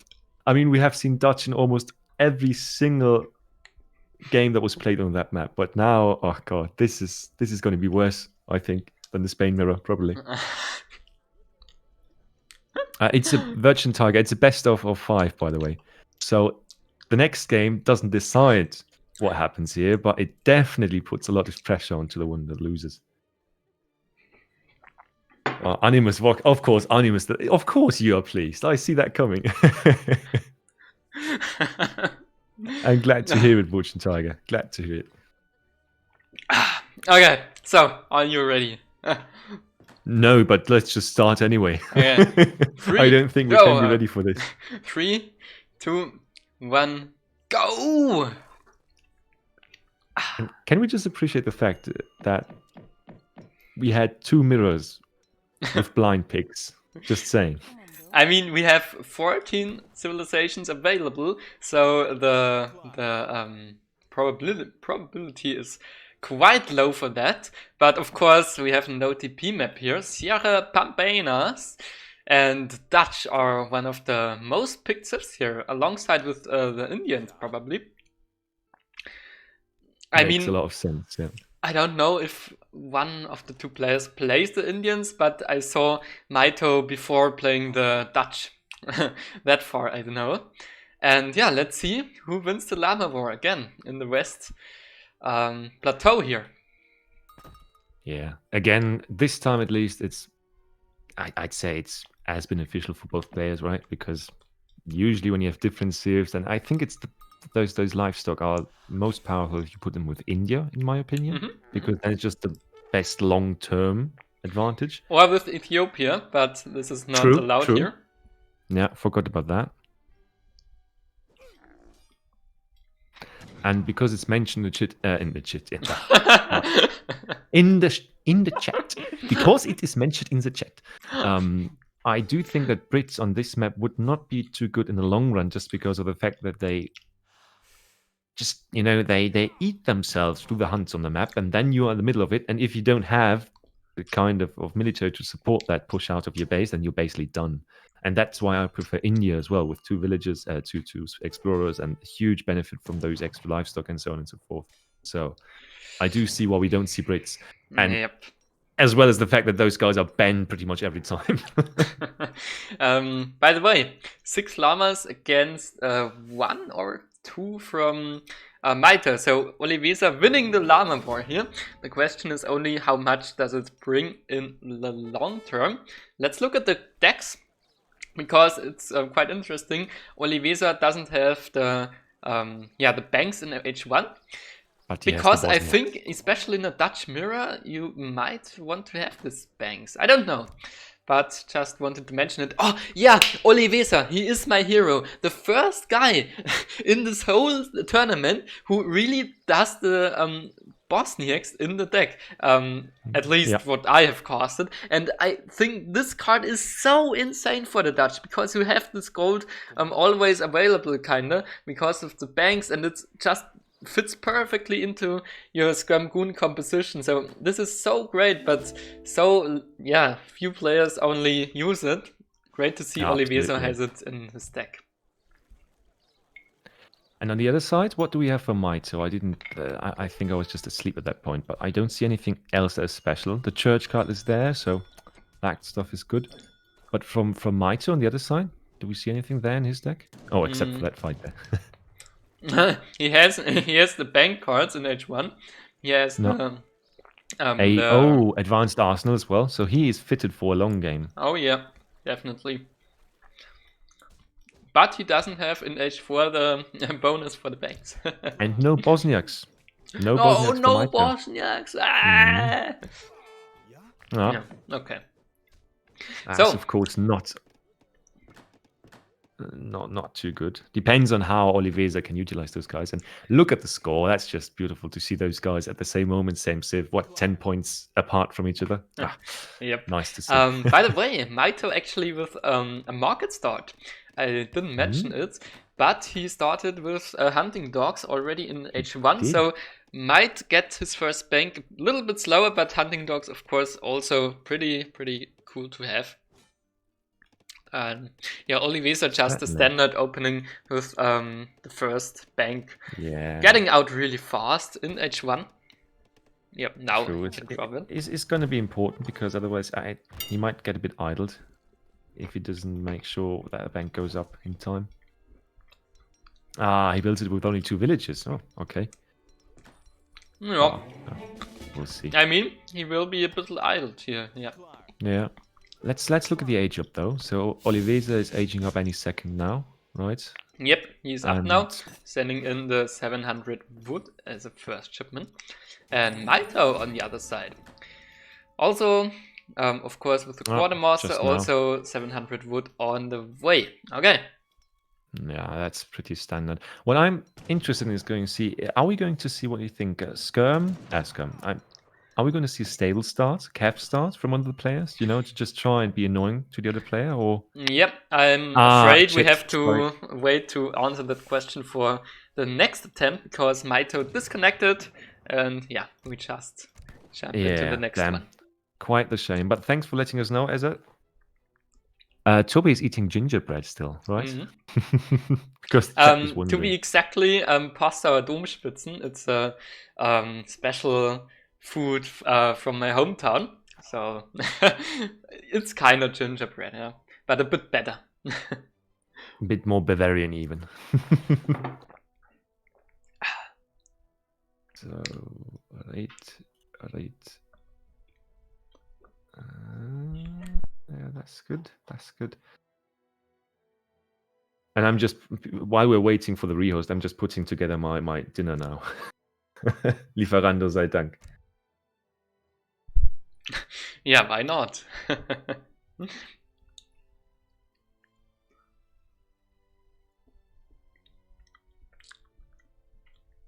So is it already there, or am I just... It's not there yet, right? No, it's not there yet. Ah, shame. Yeah, shame. Why don't they hurry up now? Yeah, no, just in the sense that it's sad, or what's sad. I am sad that we can't just continue at the point we were, because the problem with this kind of match, right, mirror, Dutch mirror, I think it's going to take us some time to get everything, going, and the interesting parts to start. But then again, we just saw what's happened in the first 2 games, so probably I'm just going to shut my mouth and wait for what happens. Yeah, I mean, we can't do much else. Mitoe is probably having some internet issues. That's a bit of a problem. Oh, okay. Yeah. Please don't tell me we have to put... Okay. I hope we're not going to have to put it in another, on another day or something. Because that. Oh no! This we have to play this tonight. I mean, it's not possible. I made sure that I got my flat for myself tonight. That means if we have to play this at 12 o'clock European time. I don't care. I'm going to be here. Yeah, it's we have to continue now because the series is too good. Because so it's just no option to end here. It would be a shame.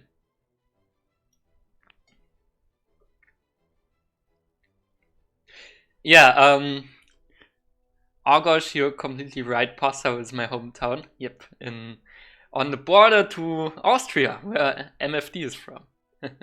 True, yeah. Which is not that. You would think it's not that far away, but the one time that we actually met up in real life proved that it's awfully wide away. Yep, I mean, you are in South Austria, so it's not that close. True. Make a Q&A with the casters. Yeah, of course, still it is. Okay, they've started again, so we are looking good on this front, apparently. Ja, moin, Argosh, einfach von Solzweg. This is a small town, like 10 kilometers away from my hometown. Wow, okay. Bremek, I don't know, when did you leave the game? Were you still in there when the Dutch Mirror started? Because they just had to rehost that one. And if you weren't there for the ending of the game ahead, then I can't tell you. You will have to rewatch that because I'm not gonna tell that story before all the kids are in the bed. Honestly, that was wild. Oh yeah.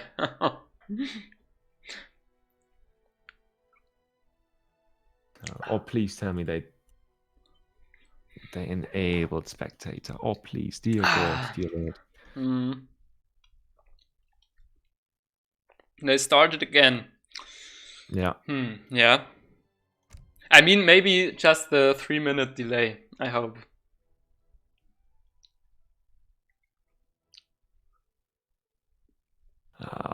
Yeah, well, we'll see in a second. What's your favorite beer in Germany? Momo is asking. Interesting. I mean, if you ask me, I'm not a big beer drinker, so I mean, I like regional beers from around my hometown, but my meaning is not that impressive here in this category. My opinion, I wanted to say. No, everyone's opinion on beer is valid because that's just stuff, you drink it or you don't. But I've seen people actually break out a fight because of the fact that they didn't like the beer choice of the other people who they were talking to. So apparently, it's an important topic in our countries. Okay. Yeah, I know, but as long as it's not Oettinger, yeah, definitely. I personally don't drink that much alcohol. Oh, Döner, Kebab, or Bratwurst? Yeah, definitely Bratwurst. Yeah, true. I agree to that. Nothing new from Austria there. Oh, Oliveza's Spiel! Manu, it's up again. Thank you. Hype. All right, guys, wake up again. We actually got the game again, hopefully without any interruptions now, except for, I don't know, a stroke from the casters because we've been going for 5 hours straight. Yeah. We actually have. When did we stop? Groß Mahlzeit. Okay. Der schierste Kerper aus dem letzten Loch, Alter.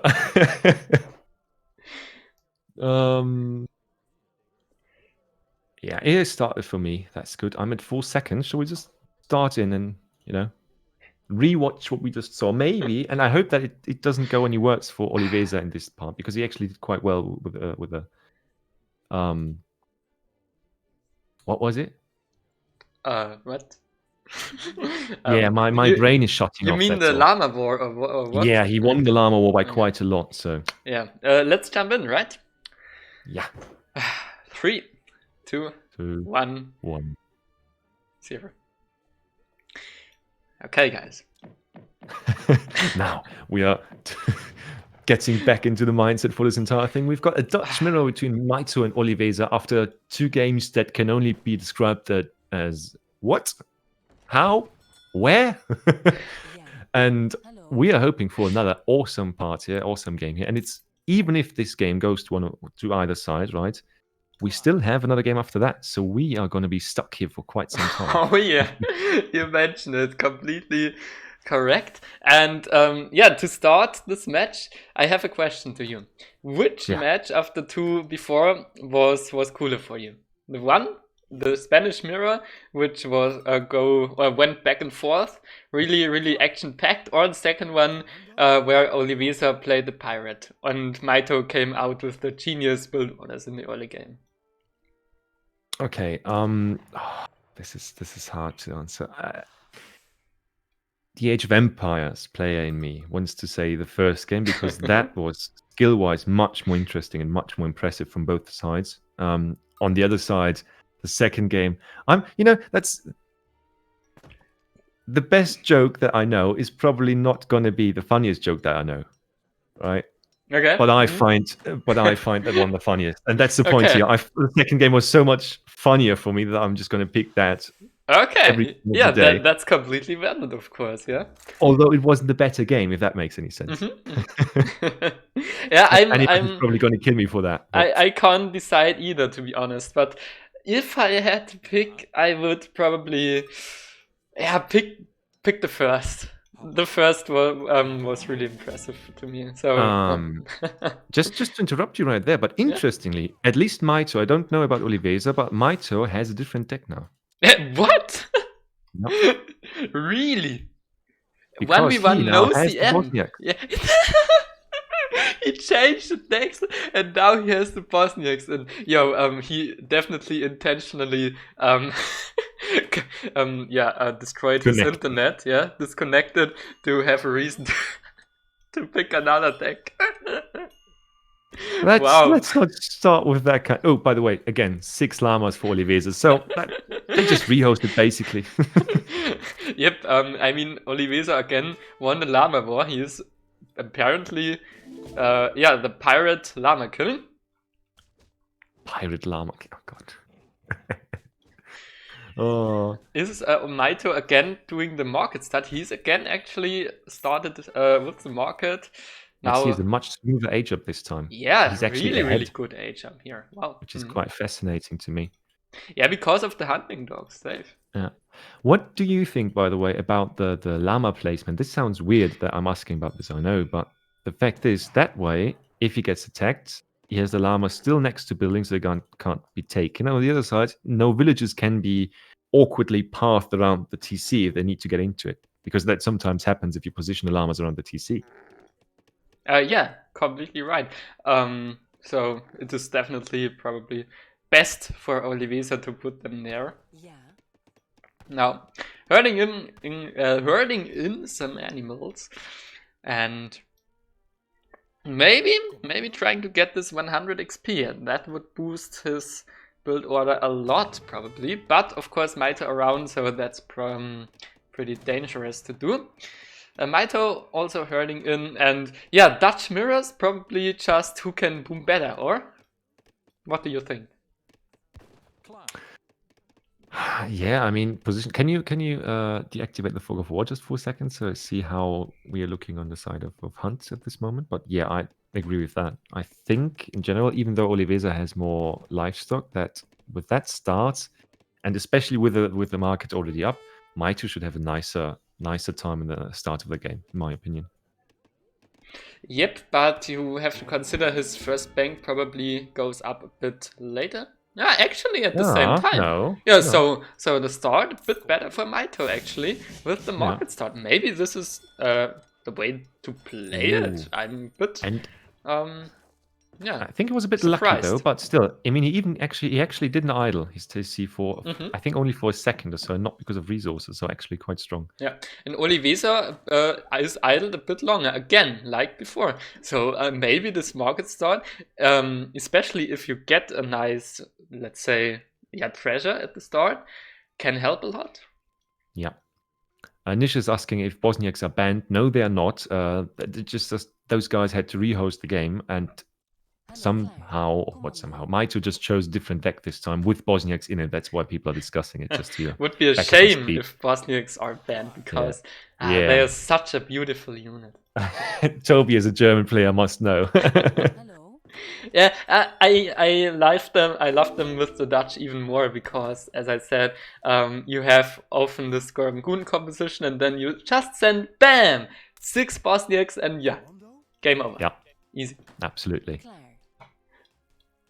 Hello. And we will see here because it's just a more extreme version of a Kef switch, right? Because those guys, wherever they hit, right, there is nothing left standing right there. So Yep. two They banks are up, promoting third with one. every kill. Yeah. And yeah, let's talk I about the forgot banks about that here. one. We have 2 banks out for Oliveza now and the market, and Mitoe on the other side. 3 banks already, a 4th bank coming in, attacking steel traps and building a stable. So I like Mitoe's build order right now more, to be honest. Yeah, Oliveza, by the way, really smart play there, or really lucky play that he saw he must have seen the stable right there, so he should know that something's coming. Yep. He's or both players doing a great job with scouting because Mitoe off its own, his own envoy just going around the base, and Oliveza not having a military building yet, and no, not the 5th bank either. So yeah, it feels a bit weird, right? Mitoe feels a like bit ahead, just right? behind. Yeah, exactly. Oliveza just a bit behind. I don't really know 8 why. pikes? But what? yeah, probably against the Huss, but I don't know about that either. Yeah, I don't know about using a shipment for that. I think you could also not a huge fan of it. Commando?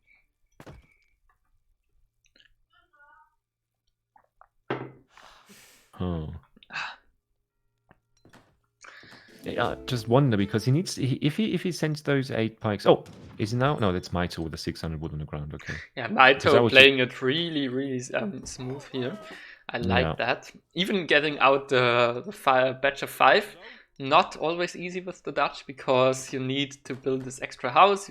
You have to buy the wood in the market the most time. And now he is constructing the 5th bank. So Mitoe just booming. He has the steel traps, and yeah, behind that, or no, let's say it the other way, he's raiding, and behind that he's booming.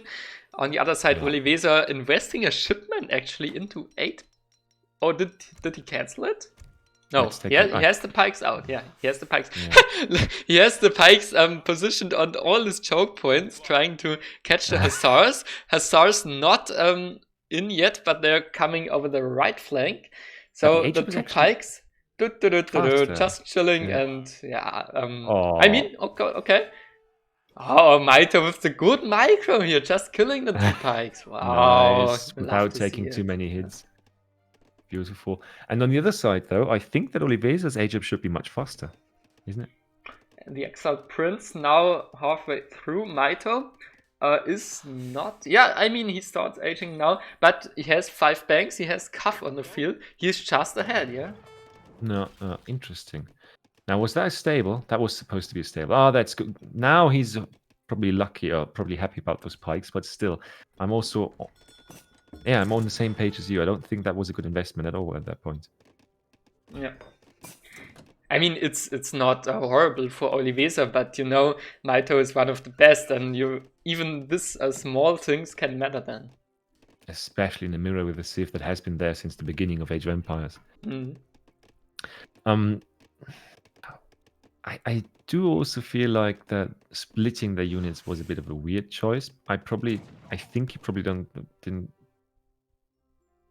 Maybe he didn't think there was going to be 5 of them. I don't know. But on the other side, you can kind of count on the fact that Dutch has quite the eco to put that kind of army out at that point. I mean, you can't do much with the 8 pikes. I mean, the only purpose is, of course, to defend the raids. True. But yeah, look at that. I mean, Oliveza has 4 banks, and Mitoe has 5 banks. So if we compare the numbers here, we might recognize that Mitoe has 1 bank more actually on the field. And that's quick math. Probably not that much banks getting constructed at this stage of the game. So Mitoe, if this stays like that in a Yeah, not Indeed. not But don't forget that we have been saying that neglectable kind of advantage. stuff Yeah. for all games so far. So we always said, it's looking a bit, except for the Spain game, it's looking a bit better for Mitoe, right? So, and Oliveza still puts up a hell of a fight in all of the games so far. So I'm really interested in coming up. Yeah, but in the going first on game, it actually looked better for Oliveza, True. and Mitoe Yeah. did the comeback, made the comeback. Yeah. So, and Same in the other game. let's look at the army composition here. We have, well, yeah, let's look at Mitoe. He trained some skirms and Ruites and shipping some skirms. Okay, and on the other side, Oliveza training Ruites, sending 1000 wood also now, and has no barracks right now, but the fifth bang of his own now. So the numbers are even. Yeah, I mean, Oliveza has the problem that he can't fight right now. If there are skirms on the field, then there are skirms on the field, and he's just going to get trashed in any fight that he takes with that kind of army composition he's on right now. Yeah. But maybe, and that's what I'm looking for. Look at the resources at this point. He's now gathering up the wood to build some houses. That's okay, but if he got another bank and the XP from it, he could probably easily go for the Bosniaks. Double barracks, all right. Yep, just constructing 2 barracks here, which is definitely what he needs because he is already quite behind in the skirm numbers. So this is. But actually, he's just slaughtering all his livestock. Oh, he tries to go industrial. That's interesting. Okay. Oof, I mean, if he can pull that off, that could be a good thing, but then it depends again if what Mitoe is doing behind that. If Mitoe has no siege and Oliveza can protect his heavy cannons, that might actually be a good swing here. But yeah, we will it's still see. Mitoe we are talking about. Yeah. We will see, but it is definitely interesting here because Mitoe going for the H3 army with, of course, skirmishers and Ruites. But you know, these units don't have that much siege, so we will see how this turns out when Mitoe is pushing now. What we also have to think about is the fact that those the goon units from the Dutch player. That the problem with those guys, right? They're awesome at fighting cavalry, but due to the fact that they have only 1 pop, they have so little HP that they easily take a lot of damage from cannon fire as well, even though they are not infantry. And you have to consider they have another formation than dragoons. Yeah. They run closer to each other, so cannons are better against them. Yeah, we will see, but of course H3 is the standard for the Dutch, so let's see if Mitoe can show us the strength of the H3 from the Dutch here. If the game continues. Yeah. I hope it's not to 2 legs or something like that. I hope it's just something happening, because that would be a real shame seeing those 2 players suffer from an obnoxious internet connection or something. And Risotto actually mentioning it in the chat already. I think it's a bit optimistic from Oliveza to put down 4 military buildings while going into the industrial age. Oh, he's training He's not going. units He's now? just building units now. Okay. I mean, he's just trying to hit this. He had the resources for it. Okay. He's just trying to hit this stuff, you know, to hit the ground running here with all the resources stacked up. I don't know if that works. I'm not really optimistic. I'm going to agree to you and Risotto here. Holy hell. That is... also a thing we have to consider, Mitoe already sending in the infantry combat. There we go. Look at this huge skirm mass, and if Oliveza now not going into the 4th age, so no cannons out on the field, he will lose the skirm war, definitely. Yeah. Let's go back to Oliveza. I want to see what he's going for, because probably everything for him is going to pop in at the same time. Haas, are they already upgraded? They are. Yep, he's going for Hussars and immediately sending Minutemen, so he wants to surprise Mitoe with Hussars, and he has a lot of them actually. But there are... You can't track box with infantry in there. Boy, what the hell? Don't do that. Yeah, now the Hussars are running in, but I don't know if that will be... Yeah, they just get completely slaughtered by the Reuters. So Yeah, but- this trade should be quite good for Mitoe here. Well, you would think that, but actually he's shooting out all the anti-cav if he's doing it right. Oliveza is, and there's more cav coming. So Yeah, if but this also fight- more Huitas. I think it's fine for Mitoe. We'll see, I assume. Now that those five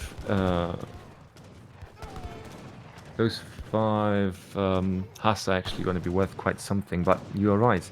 They actually managed to fight this off. Yep. Ah, strong. Mitoe winning the fight here, and of course winning in the skirmisher boss. He's pushing back. You know, you have to know, guys, with skirmishers you control the map, you can push forward. This is your win condition more or less as the Dutch. And he has the skirmisher lead, and now Oliveza has to make something happen, because otherwise he has a big problem. He's sending skirms, he's creating skirms, but yeah, he will also not really always getting a mass. be behind because of the upgrades on the skirmishers already from Mitoe. And yeah, now he's losing villagers on the edge of the map.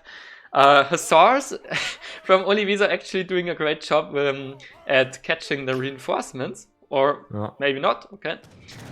Oh god, now he's pulling them back. What? Oh, Drekboxing there. Yeah, okay. Drekboxing. Yeah, that feels weird. But generally speaking, I mean, it's weird how there's almost no army for Oliveza and still points are so close. But still, the fact alone that Mitoe has the bigger mass and the better units at this point, this is just... Yeah, looks pretty over. Look at the left side. Also, Will's getting slaughtered by the Ruitas here. And just no food income. Oliveza can't do anything besides sending 6 Bosniaks, but he has no shipment available. Yeah. Okay. This maybe would have been another story with an FI from Oliveza. Semi-FI, of course. No. But we don't have it, and so he's just behind in the H3 war. What the hell? Linus just joined the chat, and that guy is actually asking who the casters are. Are you stupid or something, Linus? Of course it's us. Dude, that guy asking who the casters are. The audacity. Oh. But yeah. And there we have the GG. And I mean, that one was called for. Quite the opposite of the games that you had before, but still. Interesting game to see. Mitoe just really playing it so smooth from start to finish. Pretty straightforward, actually. He just got the lead early on. Better build order, he just did the better build order and got rewarded for it. Played really, really, consistent. And that, of course, puts a lot of pressure off of Mitoe's shoulders and onto the shoulders of Oliveza in this fight, because now we are up 2-1. But Oliveza, we know it already. He's a pirate, so he will never be forgotten. So, even if he loses it, he is the winner of the hearts here.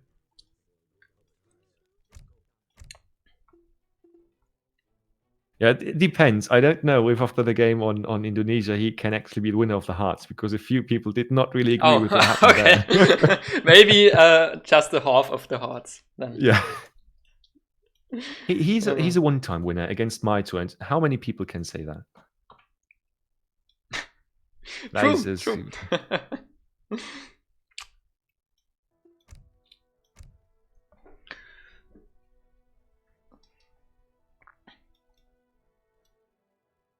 Oh yeah, but what's a start? You know that now I'm glad actually that the first 2 series were a bit more one-sided, to be honest, because we had a nice warm-up and all that, and now we get to see this kind of gameplay again. Yeah. What's the next map, by the way? What do we have in store? I think the last one was Punjab, and the 4th. What was it? Manchuria. Oh, Manchuria, always like cool map. Yeah. Oh, I like and Manchuria. we got the matchup, and it's gonna be fun. I like it. Okay. We just had cool matchups. Yeah, no mirror though. I have to disappoint you guys, but still. Yeah, if you're saying it is fun, then probably the House Boys. Nope. Oh. But my other 2 mains. You know what those are. I'm not going to tell the others. Yeah, then probably Mexicans are banned, so the French and the Indians, maybe. Yes.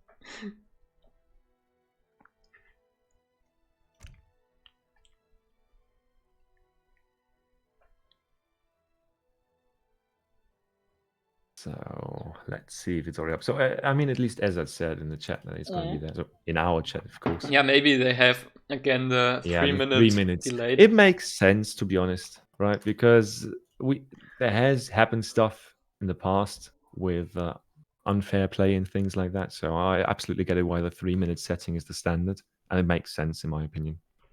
Yep. We can wait it. I'm already thinking about the Manchuria, right? With those two civs. Yeah. If the spawn for the trade route is behind each party, who do you think is favored there? You asking questions. I would say the Indians are just a little bit better of a civ in general, and also in this matchup, so probably the Indians. Mm-hmm. I'm thinking. I'm just wondering what France does here, particularly because Sheikh. Oh, thanks, Sheikh, for for the compliments. They arrived. Sheikh just saying, "Can we give compliments to the casters? They've been amazing so far." Oh, thank you. Appreciate it.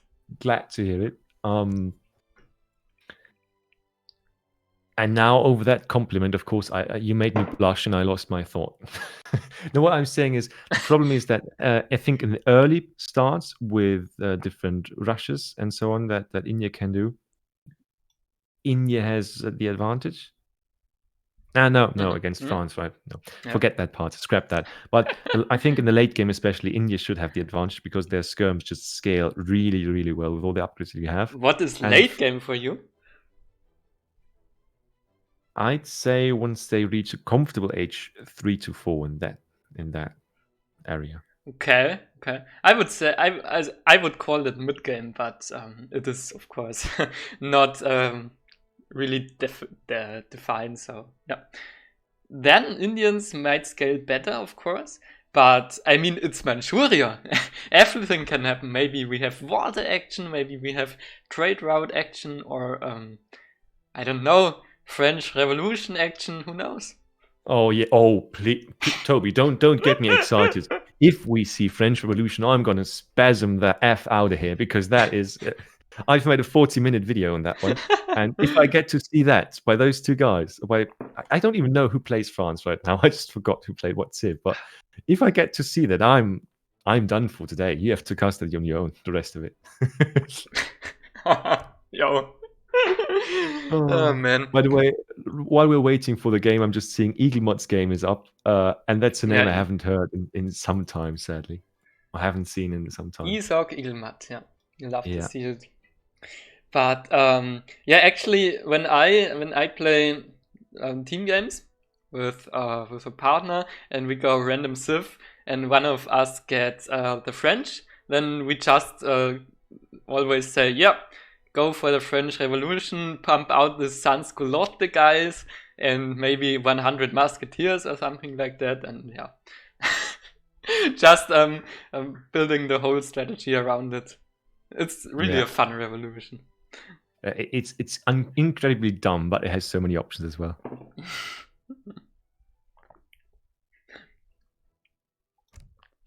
So, Oliveza's Spiel after 3 minutes. There it is. And guys, we are going in. Yeah. Oh, all right. Biggs Oliveza against GG2E's Mitoe. Oh, yeah. I mean, honestly. Let's go. Get our helmets, wrap our willies, and let's dive into that.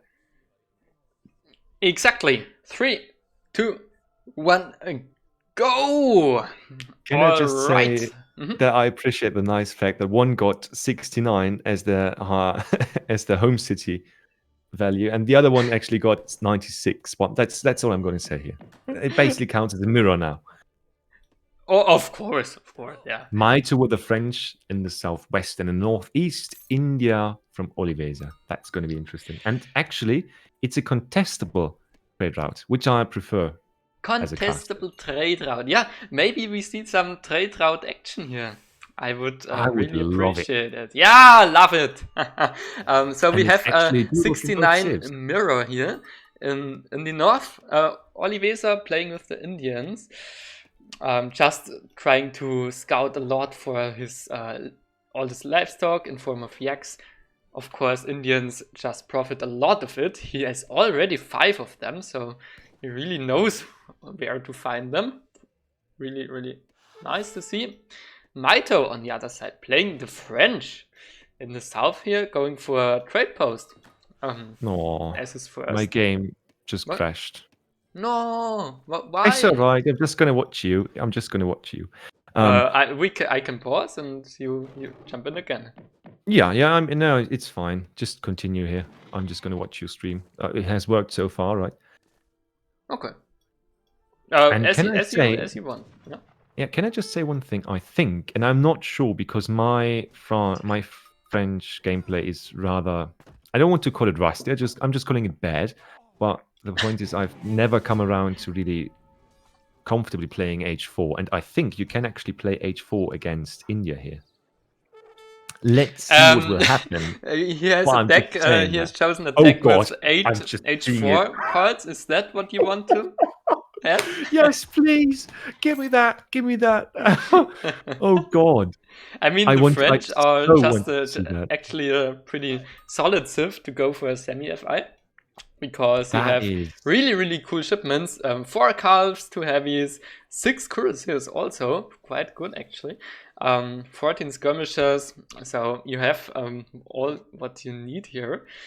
Yeah, I'm quite hyped for it. Because Mitoe has match point now. And Oliveza has to make something happen here. No. Can I just, because in the chat people are going around, Echtes Leben is asking, so no casted games today after this? Just saying, yes, no, no, dude, not from us at least. There are not going to be any more casted games. We did. This is Ja, the moin! 10th game so far? Warcast! 10th game so far, man. What do you want to kill us? Alter. Yeah. Yeah, Animus wants to see the French deck one more time, if that's okay. Yep, no problem. Let's look at this beautiful deck. I think this will be my new French deck. I wanted to copy it because I was looking through his decks when my game was still open. And I thought, oh yeah, it's already called Tourney. It looks like fun, but I'm just going to copy that for research purposes. But doesn't the French have some nice new, natives or merc cards, merc shipments? No merc cards, no mercenary cards, but they do have that native shipment in H2, which can be interesting, but I don't think that there has been too much meta evolved around that so far yet. You mean this native embassy, right? Yeah, right. Okay. Where you can build a native embassy and get the French royals in with you. I saw Lionheart using it. Yeah, but Lionheart uses a lot of stuff. Lionheart, just a cool guy. Absolutely. Yeah. So back to the game. Mitoe putting out a market here and researching the hunting dogs. Okay. On the other side, Oliveza with Kanimata Ager. I like the Kanimata. It got buffed recently in the last patch, and I mean it's a great wonder. You get 500 resources and all this gathering bonus around it. Yeah. Really, really cool H-up actually, and basically almost putting you on par, or not almost, but getting you quite a lot closer to the gather value of those CDBs, right? Yep, definitely. The wood gather rate from the Indians, of course, is higher than normal, and with the civil servants, it gets even better. I don't know if we see too much trade route action in this game. I think we should, because India can very easily go for a trade route as well, and they profit from it as well. If you think faster shipments, more economy, and so on and so forth. So I would like, if he goes for 700 wood first and takes that in, I think that's good. Oh, yeah, this is what we need here, actually. But yeah, Mitoe in H2 sending the 4 couriers at his first shipment. And after that, he's going for 700 wood and already taking the steel traps. That is always really nice to see. This early steel traps are just boosting your economy into heaven. And now a second trading post coming up from Mitoe also. Okay.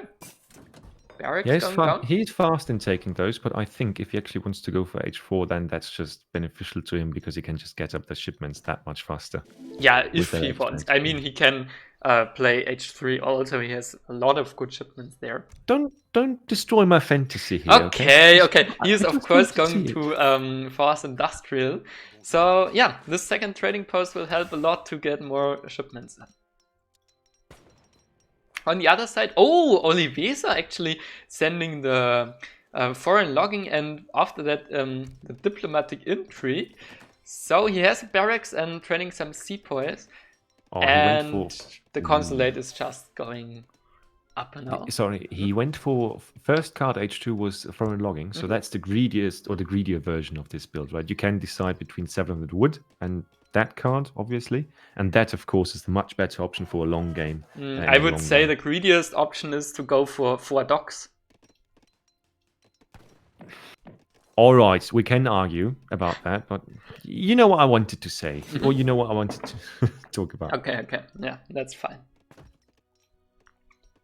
On this map, 4 docks would be a bit weird, though, right? With an economy that is already heavily based on wood.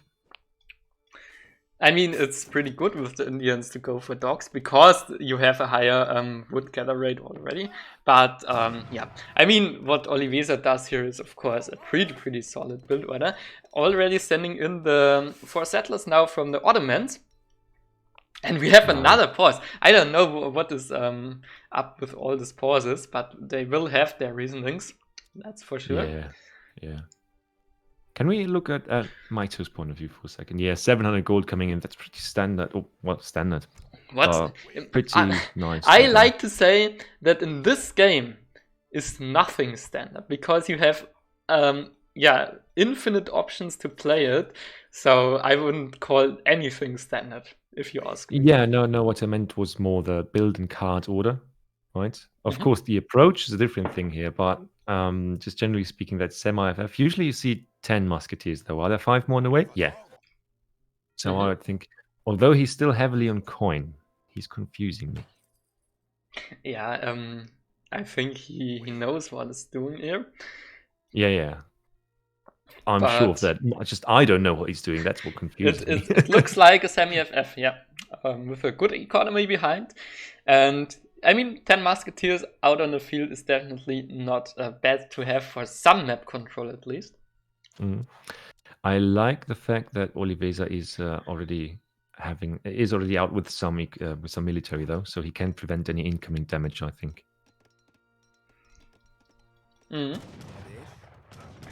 Actually, musketeers going completely. Guys. Yeah, what is with these pauses? Both players just pausing all the time here. Maybe internet problems. Tactical pauses, just microing everything right now. Of course. 50. And in a second, we're gonna see some Matrix shit. Those guys just bending back over, dodging all the bullets, and then karate the hell out of the seaport or something. Yeah, so destroying 5 musketeers for nothing. This is pretty good for Oliveza, of course. Nice first exchange for him. And now he's going himself for the 700 coin. So it is a semi-FF from Oliveza as well. And let's compare the economy. 28 villages against 23 couriers. That should be fairly even at this point. But we all know Indians have potentially a bit better scaling than the French. No, I'd say so too. By the way, Kevin's saying that he has the 4 Calves in deck, the French player, because he has only this deck for an FI, which is not true. As I said before, I scrolled through his deck and he actually has 4 different decks for an FI. I'm confused as well. But I don't think that the 4 Calves would be completely useless because Oliveza needs siege allies to counter the FI and culverins counter the siege allies. So it's not too well. Honestly, because Calves are designed to counter low HP units, and just siege allies just are not that. So I get your point, but when you actually actively fight them with that, it's often a bit of a drag, to be honest. A drag. Okay. Yeah, that's too. That too. So, Mitoe actually going for 2 barracks here. And just pumping out the muskets and sending the 1,000 coin behind. Maybe, just maybe, he's trying to go to the industrial age, actually. You think so? What gives you that idea? 1,000 coin, to be honest. That's a good hint. What do you think about the 12 cards, or what it feels like in Age 4? I that mean... might have something to do with it as well. Oh, God. In this case, honestly, I would have loved seeing Oliveza actually also going for water. You know, just getting getting away with the greediest build that he can do. I mean, what he did is already quite greedy, but I don't know if it's greedy completely greedy. But as I said, 4 docks would be greedier. I've never seen that 4 dock build order that you are talking about, or that starts. Yeah, you have to show me that. I have never seen it either, but when you're just dreaming of it, okay. Yes, sometimes I play it, yeah, but I have never seen it. Oh. I'm just thinking about, I mean, Yuki is still in chat, I think. Yeah, he is. I'm just thinking about Yuki's game here, right? Where he played Germany against India from I Am Turk. Oh yeah, this was so well played. Ah, Yuki, you're here. Then I can say it personally. I really love this build order from you, because you have to know, Germans are of course my main civ, and yeah, to see this dock build order from you, I like it too, to play a water with the Germans, and this was just great to watch. Absolutely, yeah. Can we just go back to Mitoe's perspective? Because yeah, of course. Oh, he's going up to the industrial age. And who did see that coming? He's training musketeers. So we know this will be probably the Napoleonic era, right? With 100 musketeers or something like that. Toby, now you're getting me excited, man. I hope so, but I don't think so, because it's just hard to pull off from that position. Yeah, because you need definitely. 3 cards to make it viable. It is in this tournament. I mean, Oliveza, of course, pretty good player himself. It's probably just too hard to come to this point. Let's say it that way. Would have been super fun though. Yeah. What is the aging up with, by the way? I didn't get the that engineer. Part. The engineer. Okay, yeah, that makes sense. Yeah.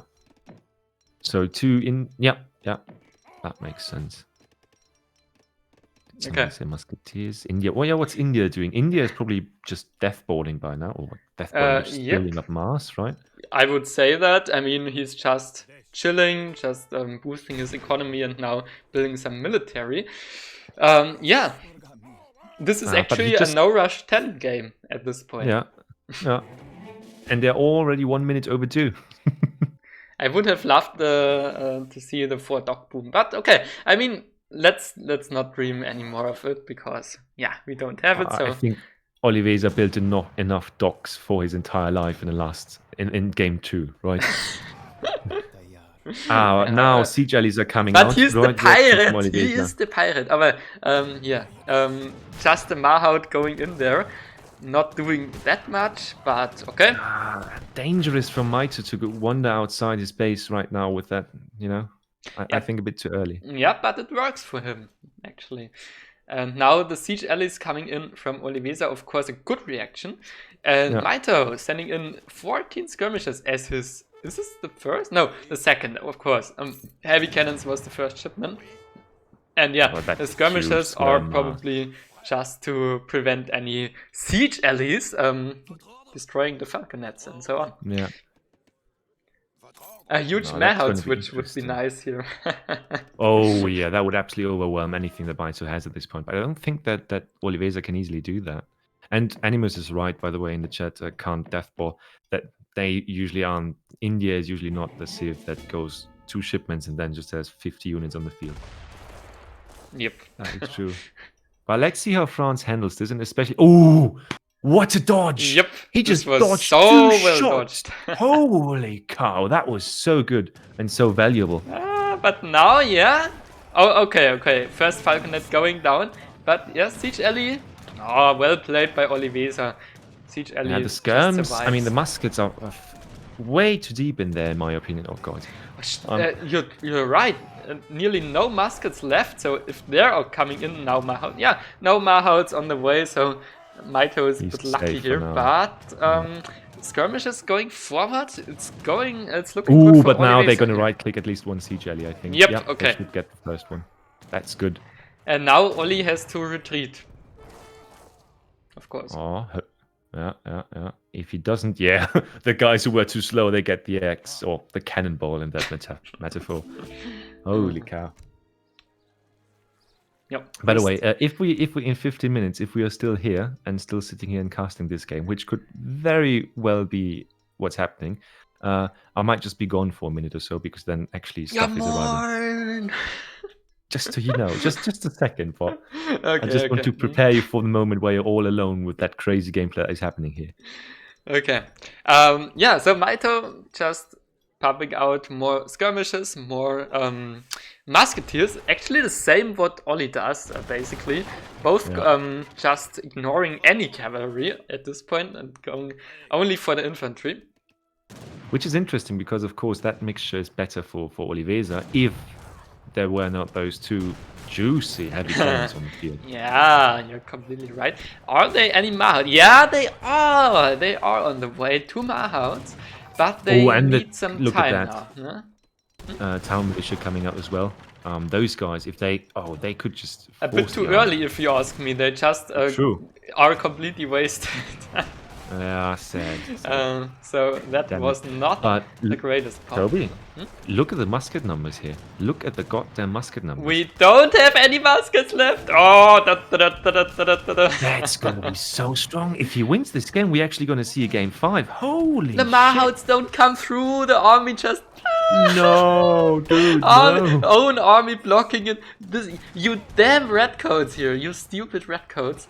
But it's still fine for him. But in that case, the heavy cannons get a few more shots on, which is not... which is devastating to everything. Yeah, which is devastating. You're completely right. The stupid redcoats just blocking the big boys. But now he's actually on the back foot, and look at that! Look at the HP on that Mahout. Oh god, run, Mitoe, run! Yeah, all the skirmishers are in big trouble now. Oh, those guys are... that's so good. They're going to get slaughtered, and Oliveza is still following and just picking up all the musketeers that he can find. He has some sepoys in close combat. That's pretty... You love seeing this, right? Intelligent, yeah. Oh, but the fact that Oliveza was able to swing that, I think, just was... just mostly reliant on the tempo from Mitoe, and also that he just focused too hard on skirms. He has the guard musket upgraded right now, and 2 factories out, which are both running on heavy artillery now. Okay. Yeah, makes sense, because that is what Oliveza can't do much against at this point.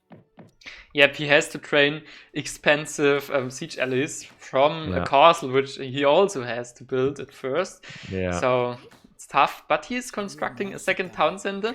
We still don't have any trade route action right now, which is a bit sad, and also no water. There is some potential I'm missing here, but... Yeah. But the forwards you see as an Indian player, I love that, because that's just so important to defend pushes. If Mitoe pushes on that, right, you have a shipment point and you have those 2 batches of Minutemen, which can just swing a fight. The minute... yeah. Of course, he has the Minutemen of that.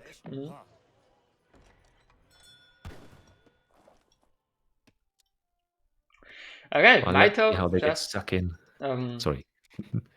Producing some more armies, and actually the second... Look at the food.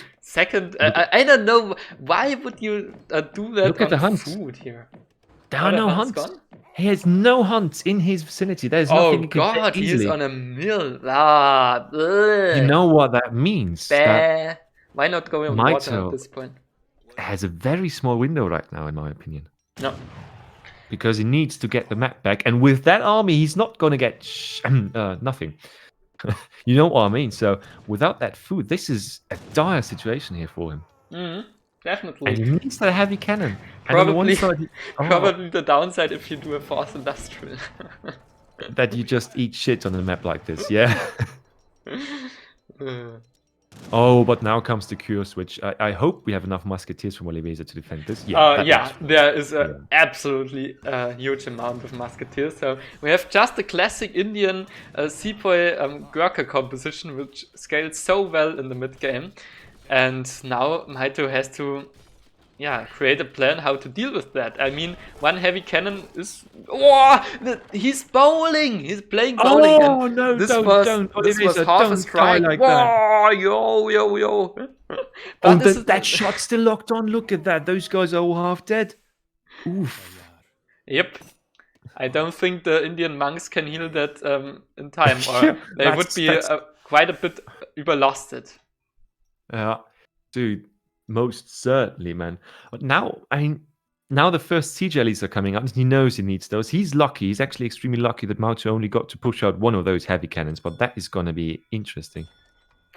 And one single cuirassier. All the other 5 friends, okay.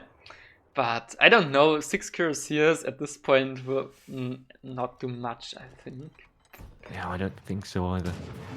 And now look at that, 2 siege allies. They are so expensive, man. But Oli still manages to get 2 out of them. Honestly, 2 siege elephants against 1 heavy cannon. We know who wins this usually.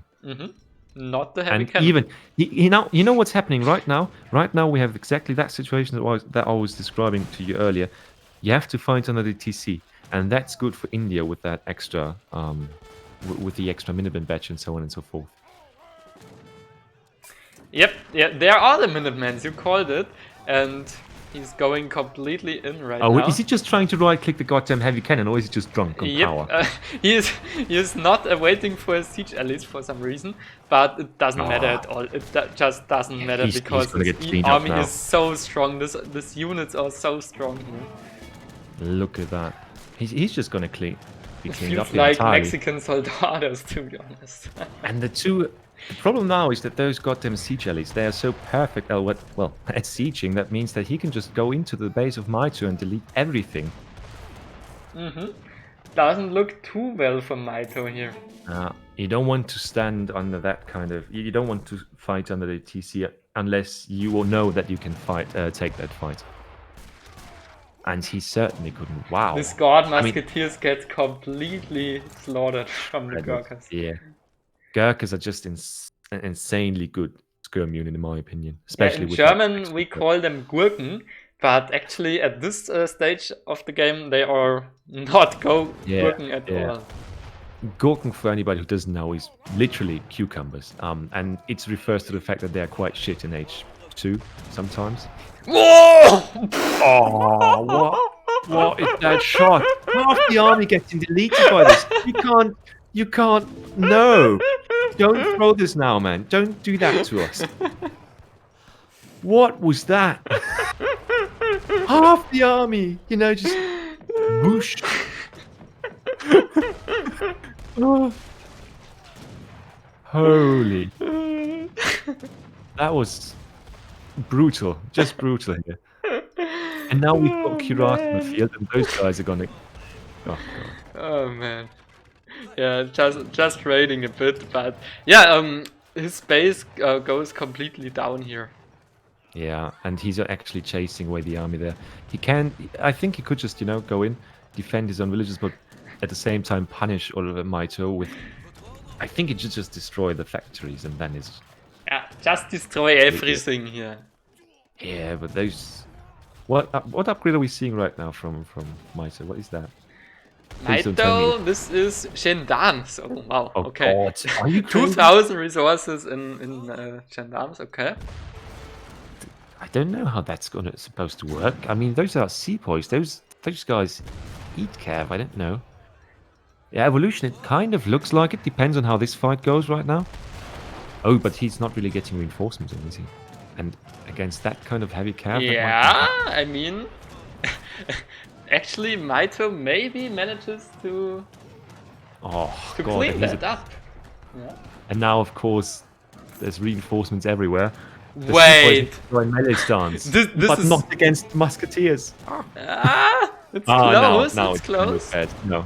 I think those Kiras are going to get deleted here. Yeah. But they tanked a lot of time, and we have still skirmishes, and one Cuirassier is just standing in the middle of the Gurkhas here, and no army at all left on neither side. Okay. What the hell?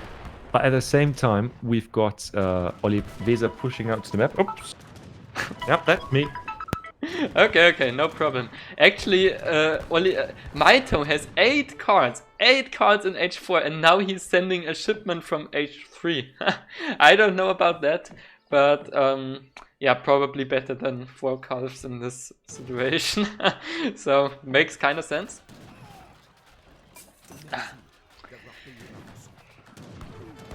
I'm kind of shocked that Mitoe is still so well in this game, because the trades seem to be so good for Oliveza all the time.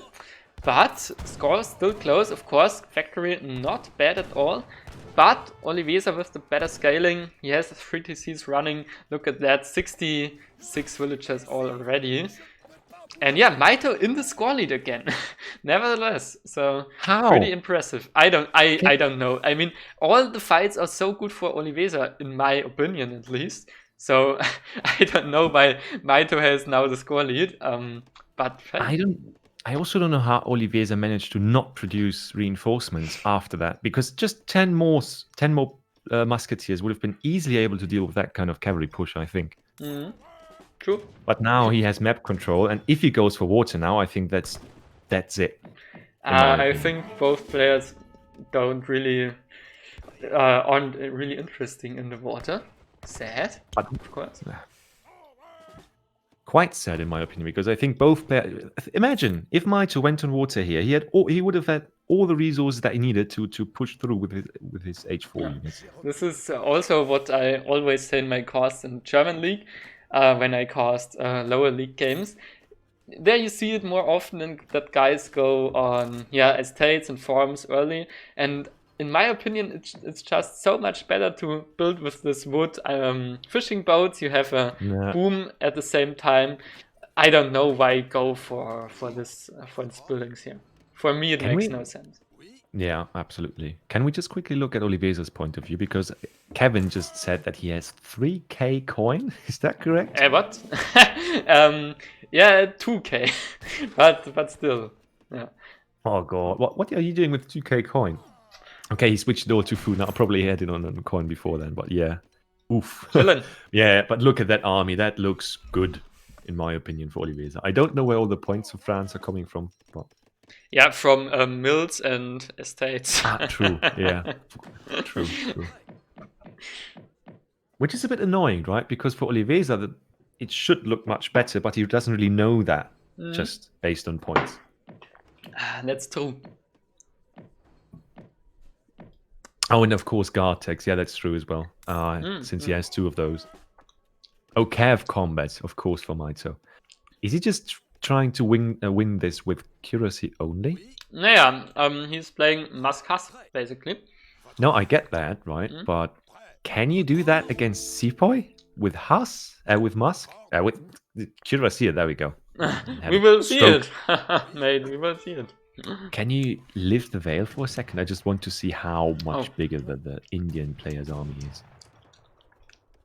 Yeah, he's losing 6 workers, which is not it's nice for him because there are almost no Gurkhas on the field now, right? True. But Zembrax should do a really good job against this composition here from Mitoe. Yeah. Yeah, and you see those monks, yeah. Of course. Oh, you're just some friendly monks going in there trying to eat you alive with elephants. Who doesn't know the story? Ooh, yeah, that's harsh. Simo asking, by the way, what other considered allies India has, and they have French and... French? Not Spanish, Brits. No, I can't. Yeah, it doesn't matter, but the fights here just went exactly as predicted. A complete cleanup here. I mean, still, it was a bit expensive, I think, for Oliveza, but in the end, definitely more expensive for Mitoe. And finally, he's ahead in points again. Yep. Oliveza. I mean, it would be really quite interesting if Mitoe manages to win this game from this point here, because Oliveza just doing it, playing it really good. I don't want to say perfect because we don't have the trade route, but he's playing it quite well. Slowly, step by step, taking it right. Yeah. Now we see that he goes on water, but is there something on water already, or are you? There's a random caravel. We have now the 3 dogs. So there nice. are not 4 dogs. What do you think about that? That's nice. It's not 4. Okay, I see, Toby. You are disappointed in Oliveza. You will have to talk to him again, but honestly, I mean, that was just pretty clean. And what we see happen here is exactly what we talked about beforehand, right, in this matchup, that slowly but surely, you just outscale France with your units and with the economy and so on and so forth, I think. You're completely right. Yeah, Oliveza just chilling here, I guess, and booming. And Mitoe, just chilling.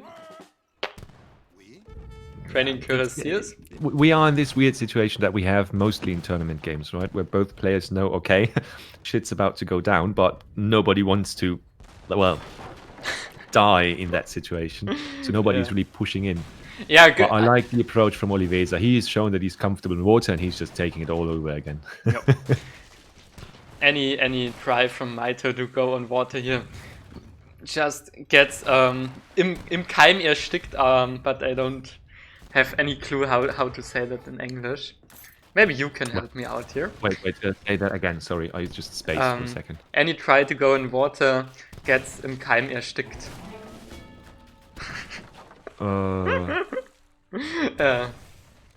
Yeah, I'm gonna think of that. I'm thinking about that im Keim erstickt. Okay. Yeah, now 4 calves coming in. Yo. Yeah.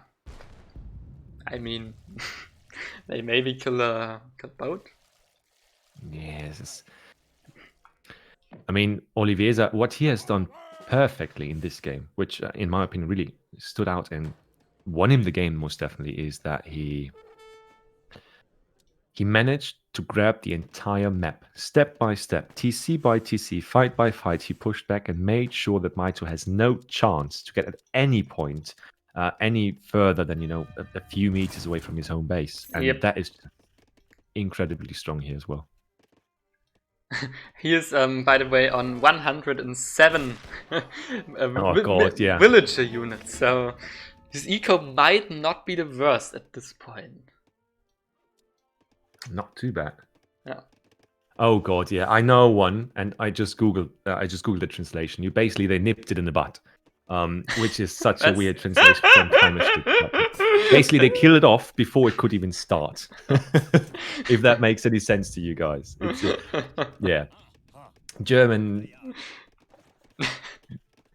sayings are always a bit weird. Yeah, definitely. Yeah, Mitoe trying to push out again. I mean, at this point, we all know that this will not work at all, because look at the villagers, look at the army, and yeah, we have just must cast against Scramgoon. Scramgoon just better. Yeah, the calves, it's a weird thing. I think the calves are just there in case that there are... Yeah, the calves are there because he doesn't have anything else to send. And that's just a weird fight.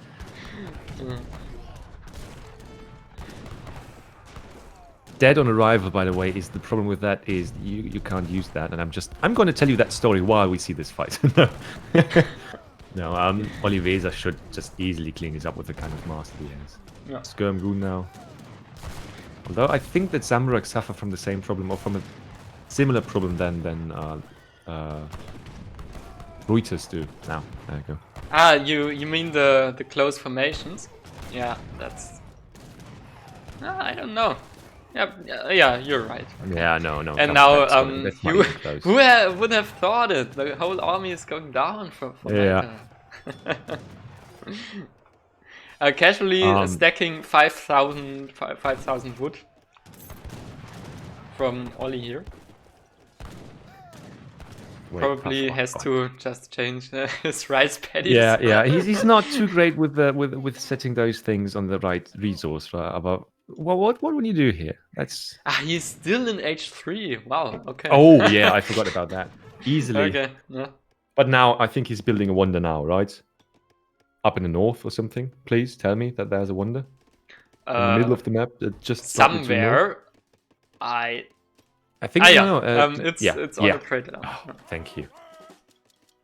And by the way, in the chat about that, in the Keim ersticken, so that's absolutely right. Etwas im Keim ersticken basically means the same as nip it in the bud. You kill it off before it gets a problem. While dead on arrival means that that the idea or whatever action you're taking has already been doomed before you even started doing it. That's what dead on arrival is it for me. So before you even start that, it's just not good. You so that's snipped it in the butt, right? You nipped it to nip it in the bud. Okay. I've never looked up the idea behind that, just because I usually don't have good experiences when I look up the background of sayings. If you know Der Hund in der Pfanne verrückt, da wird doch der Hund in der Pfanne verrückt, that's from the Till Eulenspiegel story where the guy actually kills a dog by throwing it in a pan and frying it alive. Okay. So, yeah, if you study a language, it's not really that fun to look up all the things where names and so on come from. But by the way, I just agree with something that's in the chat as well. The cults would have been super useful against the aggression on the shore, in my opinion. Yeah, but on the other hand, what does he want of the water? I mean, can't do much here anyway. But yeah, of course, the Cults would do better against the frigate than against the Gurkha. We just see upgrades coming in that don't make too much sense, right? I mean, of course, it's going to bolster his army to some extent, giving his infantry extra damage here, but let's be honest. Oh no! Strike. Oh no! Ooh! Oh, that's gonna hurt. If Mitoe wins this game, then I'm absolutely disappointed in Oliveza, at least to that I mean, he has to do the French Revolution now. But Urumis, oh god, these are Verumkai Urumis, H4 Urumis. Oh my god, that's going to be they are just schnetzling through everything here, of course. Yeah, they're just going to be annoying, but the problem is he needs some more siege elephants. You can't tell me he doesn't have the economy for it. I mean, look at that. His entire army just getting slaughtered by only one factory worth of artillery production. Okay, trade now we're safe. Wow! Why would you start a trade monopoly now? I think just as payback for earlier. You remember that one? Okay, yeah, okay, I see. But yeah, now it should be fine enough. Yeah, Oliveza just doing it with style. I like that evolution. I like that very much. Yeah, I would like some flail allies here about. I would like a revolution, but Toby, we don't always get what we want.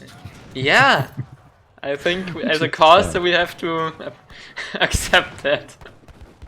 Yeah, should have played better ourselves than we could have been in the tourney. I mean, you certainly could have played there. I not so much. Yeah. Don't be too optimistic on my yeah. Yeah, well, without Hauser, of course. Oh, yeah, that's true. I wouldn't have any success here anyway because I'm a DLC Civ enjoyer, so... One of those filthy peasants. But, guys, GG, oh god, that's good. And by the way, we are, what, 3 hours in the cast if you take it all together? And how long has this cast been going on? It is another game with over... Only this cast alone has taken up more time than 2 series before together. And we still have 230 people watching this crazy stuff right here. I'm just super glad to be here with you, Toby, and to enjoy this kind of madness. It's great. But we have another game, game 5, to cast here. Wow. So the score is 2-2. And I think... Oh, you're going to like the last one. You are going to like the last one, Toby. Okay. Okay. Yeah, just be excited. I mean, Ezad already posted again, so that is going to be interesting. Animes, you are half right. And Peihaliki Grice is also half right, so you can combine what we're going to have here. Yeah, there we go. Nice. You guys doing some thinking there. Perfect. The last map is, by the way, Punjab. Yeah.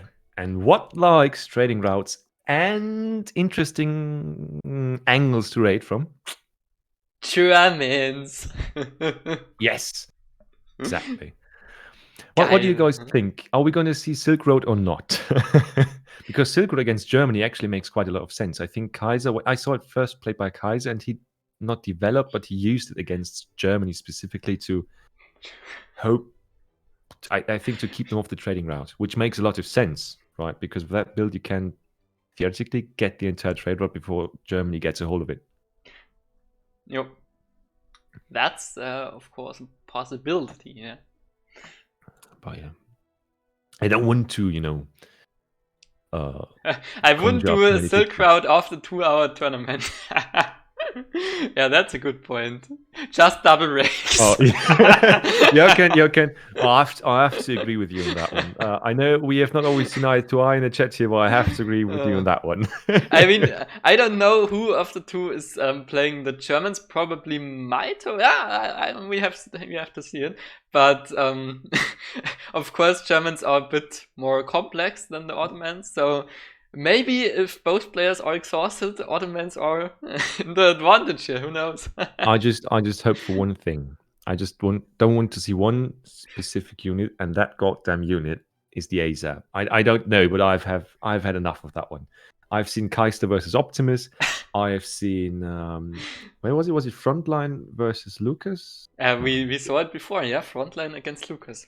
Was it Frontline Lucas? Yeah, there. Just no ASAP, please. I'm not confident when I see that unit pop up in anybody's barracks by now. Yep. Well, that means just to put together what we did so far today, we started the cast at 15 o'clock GMT time, or GMT. 2 hours of casting then, and now we've already got 3 hours and have one game ahead of us. That means, yeah, we have probably landed 6 hours casting today. What is this series right now? I don't get it. But yeah, we have the last game here. Oliveza's Spiel on Punjab, and Mitoe, like I called it, playing the Germans here. And yeah. Oliveza with the Ottomans. Okay. I love it. I'm interested in seeing if Germany's actually come up, because what I saw with him was that he played some Silversmith action back in the days, but I haven't seen him play Germany in quite a long time, to be honest. So, but I just know he's comfortable with it. I like that he, when he's with the back to the. Okay, I try to translate German saying. Just tell me, and I'm just going to translate if you want to. I try my best. Oh yeah, when he has his back up against the wall, then he's gonna try his best properly. Yeah, I like that he picks the Germans for the last game, because this seems to be his confident pick here. Yeah, and let's jump in, right? Yeah, the two of us, nobody watching except for 242 people with sleep problems. Glad to have all of you guys here. I hope you all know what you're watching. I mean, it's the Hidden Cup. It's the second round of qualifiers, best of 5, and this is it. As you can see from the score, 1v1, last game. Winner takes it all right here. Okay, 3, 2, 1, go. Last game, ladies and gentlemen, we are on Punjab. This is a map in North India. We have a lot of livestock here in this river. I don't know how this river is called in reality, but this is not the point of the game here. You have to remember, because the Ottomans and the Germans are, in conflict about this colony, India. So Oliveza in the east here, playing the Ottomans and constructing a house and a trading post already. Okay. I think he might... Has he a wood treasure anywhere found? Nope. But, so, I don't know if he's playing without the mosque or if he will chop the wood. But right now it doesn't seem like it. We'll see in a second, I think. But I'm just looking up, because Animus said it's so favored for Ottoman, this matchup, right? And actually, if we look at the matchup so far in this tournament, it's 50-50. The pure German Ottoman matchup so far, as I can see at least. Yeah. Animus let's see what mentioning the happens here. Delhis. Definitely, Delhi's a bit overpowered right now. Let's say it that way. And when you push with Janissaries and Delhis, I think the Germans can have a really hard time. But it's definitely not impossible because you have, as the Germans since the last patch, the 11 Irish Brigadiers, which are insanely good, I think, for the Germans because this are just musketeers you don't have normally in your composition. So it fits perfectly, and you don't have to underestimate that. Let's see if Mitoe has a deck with the Irish Brigadiers. By the way, have you been playing some more Germany in the last few times with all those new cards coming in for them, obviously? Because I haven't seen you play Germany quite some time. Right now, I'm Ethiopian fanboy, but of course, German's my main, and I played sometimes with the Irish Brigadiers. They are not overpowered, but they are in some situations really nice to have. Yeah. All right. Can we just take a look at the Ottoman base for a second? Of course, yeah. Oliveza already aging up, of course. Fast as always with the Ottomans, with the Quartermaster. Yeah, what was the first card here? First card, 3 settlers. My mistake, 3 Yuruks. And yeah, don't even try that. we are butchering enough so far. Collecting a lot of wood actually, and sending 400 wood with his age up. So I don't know what his plan is with all this wood. Probably just front barracks and so on. You will see it. 2 settlers walking up on the river. What do you think about that? Yeah, there's going to be some sort of front base, but I think he might just try to put it a bit higher, because usually in that matchup, on that map, you always have the forward base dead center, right in the middle. But I think if he puts it up there, he might just be able to not get scouted by it or for building it. On the other side, though, one thing that Kevin is pointing out, look at the hunts right now.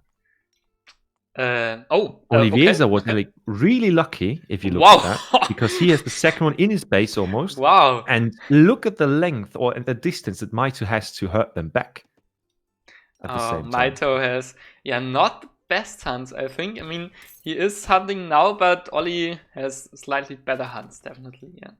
And look at this 2 villagers on the north. He is going for a sneaky side base. He has 400 wood in this bank. Don't tell me he's really double rexing now. Oh, God, please help me.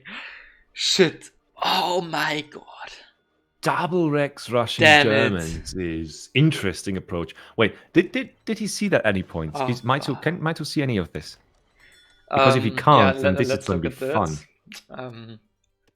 He has a villager nearby, but he hasn't scouted it. And yeah, of course, that's always the problem in this matchup. And that's the one thing I hate as a German. You have to build your trading post, and you can't scout. You just can't scout because you have to build this thing. But now, what is Mitoe doing? 8 crossbows first. Know. This is perfect, but why? How does he know? How does he know? Maybe with his rickshaw, just scouting the villain. No, he's scouting anything. But he's sending in the 8 crossbow. Why? Have we missed anything here? We are just dumb shits, apparently. By the way, he even managed to age up with 16 villas. That gives him such an important bump in tempo. Yep. Definitely. So that's I mean, he's building pikes, so of course he's not completely convinced that it is double Rex, but some kind of aggression, and he's just pushing out with the 8 skirms. And look at that, guys. He really doesn't know about the front base because he's walking forward to the east. Wow.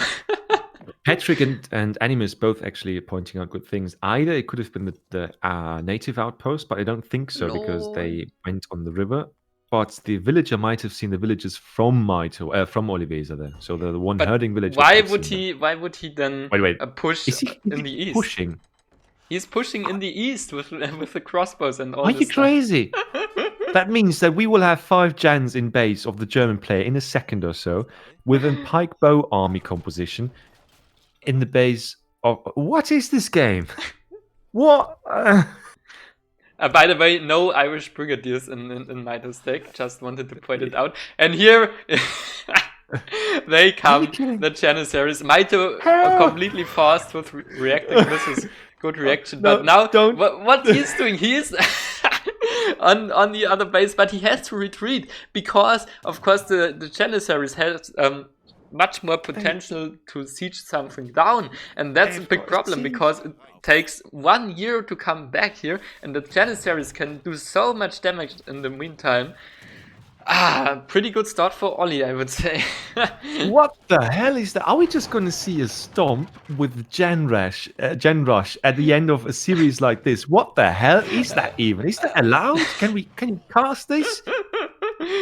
On Do we have to point a we trigger have the warning 3 here? delis here, and now it gets really dicey for Mitoe. Now because it gets yeah, we know delis quite a good unit, let's say it that way, and pikes will do shit against them. I can say that much. And Doppelsoldater completely out of position, of course. Did he just out micro Mitoe? Because the pikes went to the left and he got a few hits in with the deli. What the hell is that? Garter pointing out that the pop of Doppelsoldaters could actually have done quite a lot of damage, and yes, of course, but it didn't happen. And now we've got only 2 pikes left and still 3 delis standing, and this is why the Dops don't come? They come right now, but they're just chilling in the base, guys. Hurry up! Why are they so slow?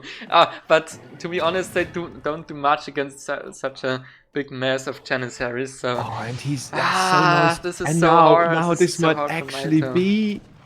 Oh! Can't get the hit in. They didn't get the hit in. The second one dies. Only 1 dop left, and Mitoe is looking absolutely broken at this point. Yeah, not broken, all but the in really dire spot. Have gone down, doing nothing.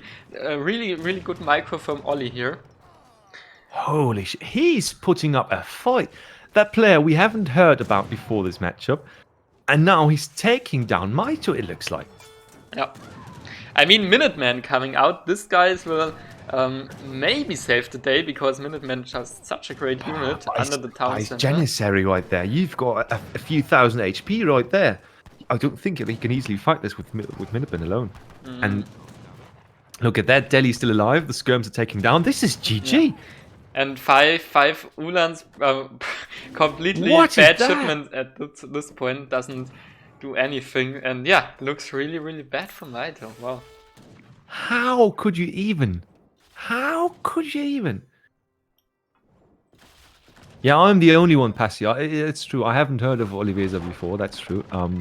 Not generally speaking about him as being an unknown player, but the fact is that if you compare the impact that Mitoe has had on the scene and Oliveza, I do think that we can say it's a bit one-sided, or not one-sided, but the weight is on one side. Let's call it that, right? But holy cow, that was intense. And what is happening now? He's raiding him, okay, but that TC's not going to stand up for long. Wow, Mitoe just resigning. What did we just see? That means 3-2 for Oliveza. Oliveza continuing. Mitoe not progressing in this tournament. Wow. Impressive right there. Yeah. I don't know. We had such a great series, and this is the ending. It's a bit, yeah. It's underwhelming. I get underwhelming, that fact. Yeah. But at the same time, we have to say that Mitoe or Oliveza was the underdog here, I think. But what did we just witness? I mean, the last game, okay, but one-sided. But I mean, so was the third game. And game 1, 2, 4, absolutely amazing in my opinion. Well, you're completely right. Yeah, they were. I'm so glad that I was here with you casting. It was such a joy. I think.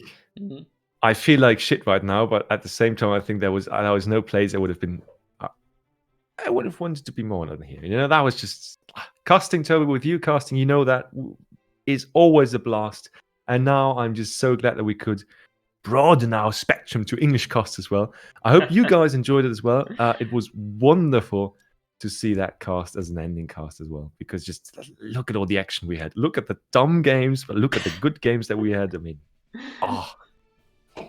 how can you end this kind of series?